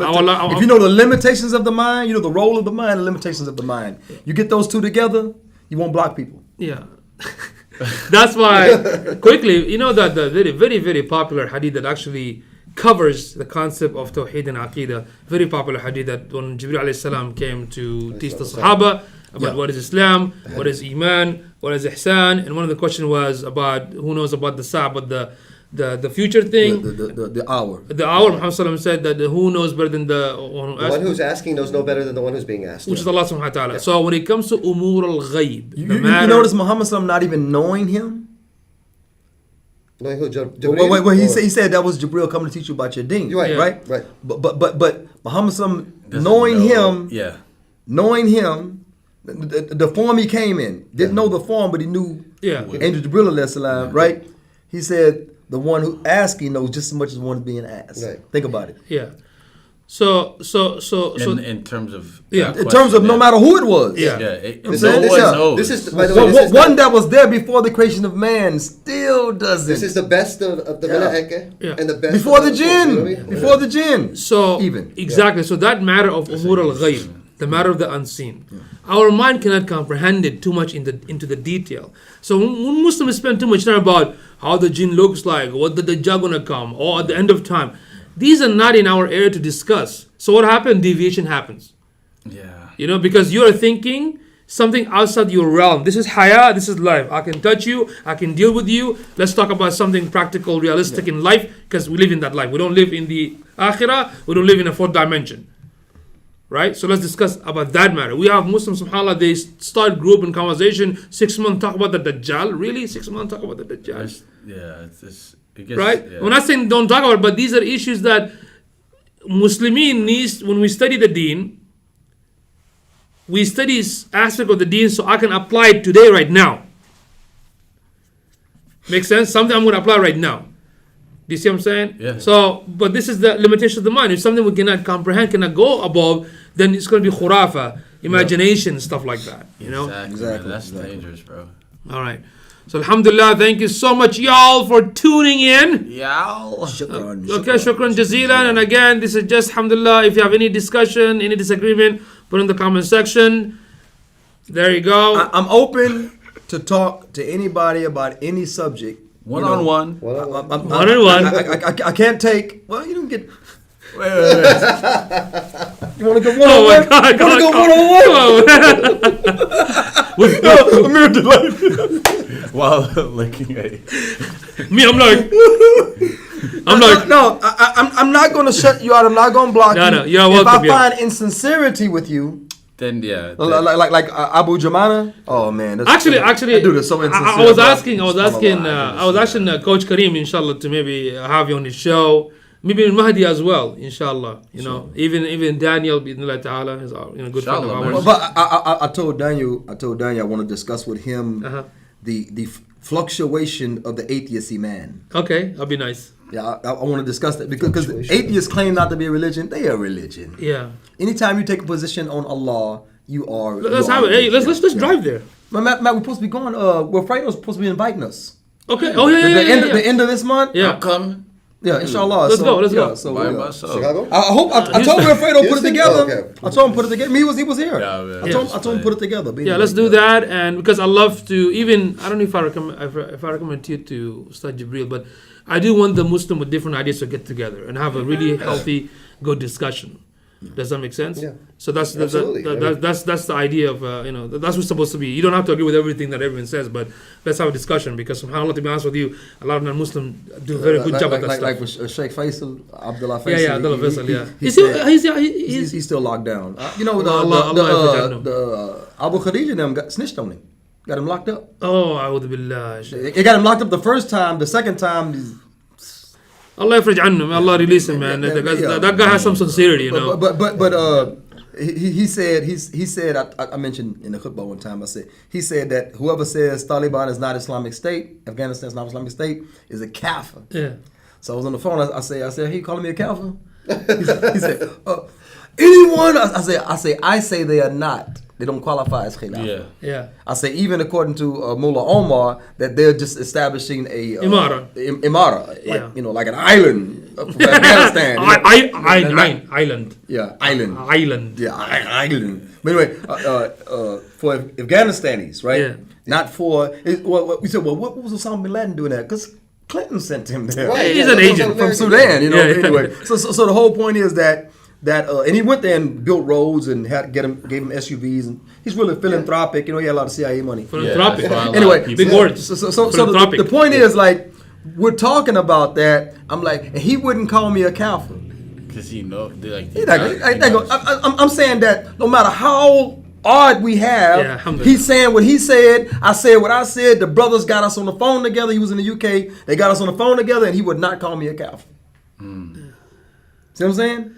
That's the face-to-face respect that's due. Yeah. Alhamdulillah, one of the qualities again in the book of like manhood is that our objective in this life really to not just what Amoo was talking about, work with the ummah, but also work on uniting. Yeah, exactly. Yeah. Even the one who's misguided, we gotta do da'wah to them. We gotta invite them because guess what? The kuffar sees us separated, and they like that. That's the plan. Let's see why. Guess what the kuffar do? Yeah. Real quick. Okay, we got 2 subscribers. They got 200,000 subscribers. Yeah.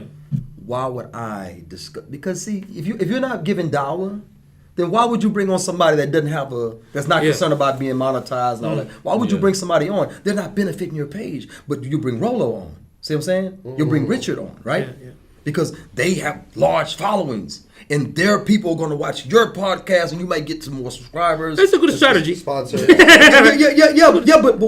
what are you putting out? Yeah. It's like, for instance, the brother, one of our, ustad, Teacher. He was teaching, and we asked long ago. We were younger, right? Asked about the Jamaat Tabligh. Yeah. He said, mashallah, they have a very good strategy. Too bad they promote trash. You get what I'm saying? I like their cream cheese. The bagels are to die for. Anyway, amazing. Amazing. I have a point though. Go. So I want to mention that, like, being a man as a Muslim man, like as a Muslim male, being a man is important because you lead the family, and the family is the building block of the ummah. Society, of society, especially like our ummah. So that's why it's such an important topic. Not just to be like, I gotta be the most dominant guy in the room, or like, just for the sake of like just being flex like, your muscles. Macho man. Like, look. There are benefits of that. Lapeef, let's talk. There's a guy on there named Anton. He's a millionaire. I don't know about being self-made because he comes from money. Family had money. No one's self-made. But anyway, like, so Anton's on that show, and they talking about finances. Would you let your woman pay the bills? He said, I don't let her handle nothing. You know what I'm saying? I don't let her handle no bills. She don't handle no bills. Just now, he said, Anton, you wouldn't even designate her, give her money, tell her, hey, I need you to pay this bill. He said, I handle all that. I don't get my wife involved. And he was just adamant about it, right? And I'm like, why you so, like, I talk a bunch of mess, right? About male-female relations and gender roles. I talk a bunch of mess. Like I mentioned before. I'm the type. I'll go to work, earn the money, put it in a certain designated spot in the home, right? Yeah. Okay? Or in the bank. I'll give my wife a card, right? I'll have a card. I'll give her the card if I'm not using it. Maybe I just need money for lunch that day. So that's the way it is. Okay, it has always been like that. Okay, I have no problem with that. Yeah, it's about respect. It's about respect. It's not about who handles the money. Who's the man? Check this. I'm already the man. Yeah, listen. Check this out. I'm already the man. Check this out. Brother Nadir, mashallah, right? Yeah. He's also old friend of ours and one of my mentors also. Mashallah, he has 2 wives. Shout out to Brother. 2 wives, Brother Nadir Mujahid, 2 wives, mashallah, 12 kids. if the red pill community saw what he does, because a lot of his stuff he actually go against them completely, right? But mashallah, look at him. He's an example. 27 years of marriage, and he actually does help people to be strong and take charge. And non-Muslim actually also approaching him. Where he has a training and stuff like that, teaching him and help. And his wife, mashallah, they also help the sisters that have, let's say, a sister said, okay, my husband took a second, I'm having an issue, how can I fix it? And they help with that, you know? So not everything has to be exactly just one thing, you know what I mean? Exactly. And what's alpha will change based off of what is the current trend, because it's like a man-made. But see, alpha's alpha's not necessarily dominating. Yeah. You know what happens when you watch a pride of lions walking, right? Are you looking for who's alpha? You'll see him. You'll see him. You watch this one video. These weird beasts are running. And the female lion sitting right there, and they running right in front of her. She's waiting on for a weak one to come through. The male lion came right over her head and just grabbed the one that was right there. You know what I'm saying? Yeah. These are lions. Yeah. Now that female lion could dominate this room right now. You understand? Yeah, absolutely. I'll be hiding behind here trying to get a one-on-one. You know what I'm saying? I'm serious. That male lion. See, a lion is a lion. Injured, old, it don't matter. Nah, for real. A young teen lion, right? But the point I'm making is that when that male walked up that female, you could see, you know she don't have the mane, right? Yeah. But when that male came, it was action. like, but if that's what being masculine is not dominating her, you're dominating the situation. Yeah. Now she respects the mess out of you. Yeah, because but when she is given tools and a system and 3 numbers to dominate you. How can marriages last, bro? Yeah, because if the lioness marriages are not going to last. Because if the lioness you see them not lasting. If the lioness come here, all I have to do is just go Shaka Zulu. In some Muslim countries, if a man grabbed his wife like this and had her hanging off her feet like this, right?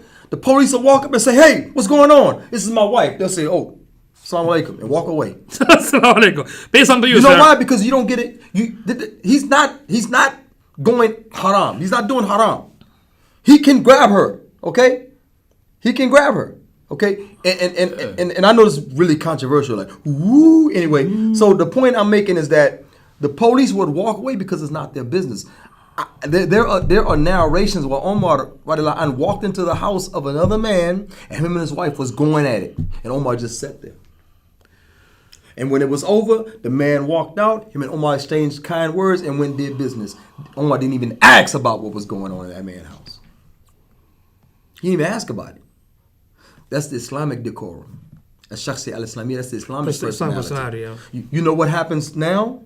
A sister go to the masjid, say, "My husband hit me." And the brother says, "Let's go get him. Let's go get him. Let's go get him." If he shoot all of y'all, he gonna be in the right. Yeah. If he shoots every one of y'all walk in his house, and he shoots every one of y'all, he's in the right. Muhammad said, if a man looks through your window, his eye becomes halal. I don't want to talk about that though. You can poke a Muslim's eye out, take their vision. If they look through your window. Vision 2020. That's what I'm trying to tell you. So again, we're going on a tangent, but I'm saying being alpha is just being that main. That you see that mane, you see the lionesses. When you see that mane, you say, "Okay, I know." It requires experience. Yeah, I know. I know who's running this. Okay, we got a comment here. JJ, this is why you have to respond to this. Yes, this is why a scholar said to allow differing in fiqh and follow the madhab of the country you live in for the sake of unity of the ummah. A country of I don't think countries have madahib. Yeah, I don't think countries have madhab. I understand what he's saying. Like in Bangladesh, the area, like not the country, because there's no countries in Islam. There is the khilafah and wilayat. Yeah. And what's the different parts. Well, you talk about the reality right now, because if you look at the subcontinent, most of them follow Hanafi. If you look at the Khalij and Saudi, most of them are Hanbali. That's why they show their feet and stuff like that. So in Khalij and Saudi and all Gulf, they're Hanbali. And in Egypt and other areas, it could be Shafi and Maliki and stuff like that. Well, majority, but not all. Yeah. The majority, but not all. Yeah. And like I personally don't follow any madhab. I look at the Quran and Sunnah. I follow the strongest. Yeah, strongest. I ask the people. I ask the people of the knowledge, and I follow what I'm convinced of, and this is my practice. I don't, I'm just a Muslim, and that's it. We're Muslimin. I'll do a one-on-one with anybody that. What did the Jawad said? I saw him on the Deen show. Oh, you mean Nadir? Yeah, Nadir, alhamdulillah. Yeah. In fact, I stop. I shouldn't say this, but Nadir, alhamdulillah. Well, What? You should have. No, I don't wanna. With that being said, let me say this. So what I'm saying that alhamdulillah, Nadir was on. Nadir had a good conversation show with the coach Kareem. MashaAllah. He was also with Mahdi, I believe, alhamdulillah.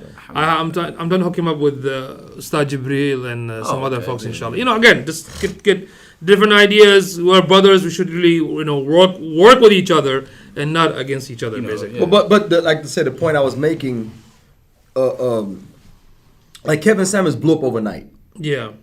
He's been there for a while then. No. Average at best, blew him up.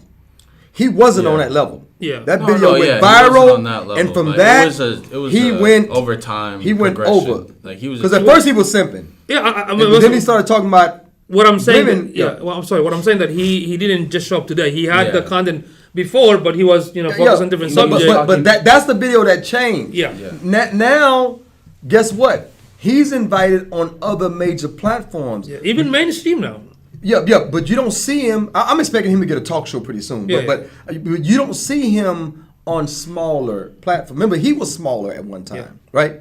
But a lot of Muslims are like that too.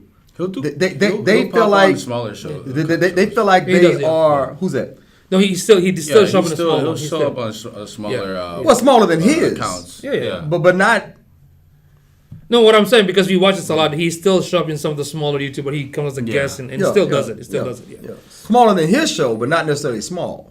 I see what you're saying. Yeah. Yeah, ain't no new YouTuber for to get Kevin Samuels on there. No, yeah. Of course you have to pay. Yeah. I'm saying. I'm sure it depends. He's not doing these benevolent appearances on Lapeef or this show or that show. He's not doing benevolent. And people that he allows to use his content like what's the guy? Mediocre. MTR, mediocre. Oh, what's his name? Yeah. He allows him. They have a relationship. Yeah. I'm sure that's monetary. There's monetary. Well, he says like as long as the content is transformative and you're not just putting up like a screen recording. Well, YouTube has their own requirements. Forget what he talk about. Yeah, YouTube has their own requirements. You're allowed to share if you are reacting, and you can place like so much of it. Yeah, you have to be transforming the content. But you can also be careful because you can also do strike, and that's what these FNF guy did. They're stalking everybody. Fresh and fit. That's not really. Why would? And then YouTube warned them, like, you're gonna get strike. You keep striking people. Because again, one of the sign of rujula, okay, masculinity, is that when there's a disagreement, you hash it out like men. Yeah. And if like we said, sometimes you do this. You're right. As men, sometimes this. You hash it out, and guess what? Here's what I tell in business. I tell a lot of folks that if you're a sincere and honest person, right? No matter how many bad mouth people want to talk about you, the client that trusts you, they're always going to trust you. Yeah. Oh yeah. So that should be enough for you because you're not here to please everybody. I got a wife like that. My ex-wife had bad mouth me, and she said, "What's that about?" No, because in does he really hit that hard? No, because in the secular you can't say that. Right, because in the secular circle they say stuff like, oh, you can build a reputation for like 5 years, but you can break it in 5 minutes, right? Yeah. And it happens, and I understand that. But guess what? They don't have the concept of arzaq biyadillah. Exactly. We have that concept. We believe that sustenance comes from Allah subhanahu wa ta'ala. So even if you're in the worst situation, I'm not saying ruin reputation, because Islam teaches us not to. Also, you have to look after your reputation. But I'm saying that when you have the yaqeen and trust that Allah will provide you, inshallah, with the time and effort, then khalas. Actually, in this subject of inshallah, we have to do this about the masculine from Islam point of view. There are many evidence that says that even ayat of the Quran, that when it comes to sustenance and money and tijar and business, real Muslim man is not bothered. Like what I mean by he's not scared. He's more focused on obeying Allah and following his ibad and stuff like that. Exactly. That's one of the character. That I'm not saying to ignore the wealth. No, I'm just saying that you go out there, do what you have to do. They're not scared because they know that Allah will inshallah. But I was saying that those youth, that I heard of a group of them that said they're going to leave off the women. They're tired of this rat race. They're going to leave off the women and just focus on money. Well, that's like the opposite. And not just opposite. I tell people this, okay, brother, I need to make this much so I can get married. I said, okay, let me ask you this question. You spend this many years, you become a doctor, you make inshallah you make like 6 figures, right? But guess what? Allah can take that. Then what are you going to do now? Well, no. You don't start off as a doctor making money. I know, you have to do a lot of work. You start off in debt. Right. With all those loans. Yeah. But you get the point, right? I mean, we forget that Allah subhanahu wa ta'ala is a Razzaq. Yeah. You know, so that's why you have to be very careful. Islam is balanced. It's scary because some people become millionaires selling drugs. Yes. They could have made it in legitimate business. Right. Yeah, because you still have to have a business mindset. You have to have understanding. You could have made it in legitimate business, but you chose the haram way when Allah was going to give it to you anyway. Yeah, and just because somebody make money doesn't mean scary. That's scary, isn't it? Yeah, that is scary. And even from a Muslim Islamic perspective, just because somebody makes money doesn't mean they are successful. Yeah. Our definition of success and iman and everything is different. Allah is pleased with you. That's success. Yeah. You know, whoever avoids the hellfire and enters Al-Jannah, that is success. That is success. Yeah, exactly. I don't want to talk to you no more. So let's close out the show. Really? It is almost like. Subhanallah, we've been here. What we're gonna do? This is the longest. Almost 3. It's the longest one. Last time we talked about the longest one. This is the longest one. Yeah. After this, we're all gonna do a one-on-one. Hey, I'm gonna do one-on-one with myself only, and nobody else. Okay? You can't do. Hello? You can't do a one-on-one with yourself. Hello. Look. Okay. I'm done with this one-on-one thing. Well, anyway, shukran for viewing. Alhamdulillah, a lot of you stayed the whole time. Some came in and out. A lot of the feedback, mashallah. Love it from everybody. Really appreciate it. Hey, criticize us. Don't just thumbs up, thumbs down. Actually, leave comments. Criticize. Where do we go wrong? A sister suggested we don't play the Amoo Yum Yum theme song, but we put Nasheed. I hate Nasheed. Hey, I love Nasheed. I hate it. There's certain I was raised in a Baptist church, bro. You hate certain type I don't like religious music. That's Baptist. I don't like religious. I'm saying I don't like religious music. I agree with you 100%. I don't like it. I see where you come from. There's a lot of different. You see, we can agree to disagree. I'd rather just like exactly. I play Salatul Tala. You know, I pray Quran. Right.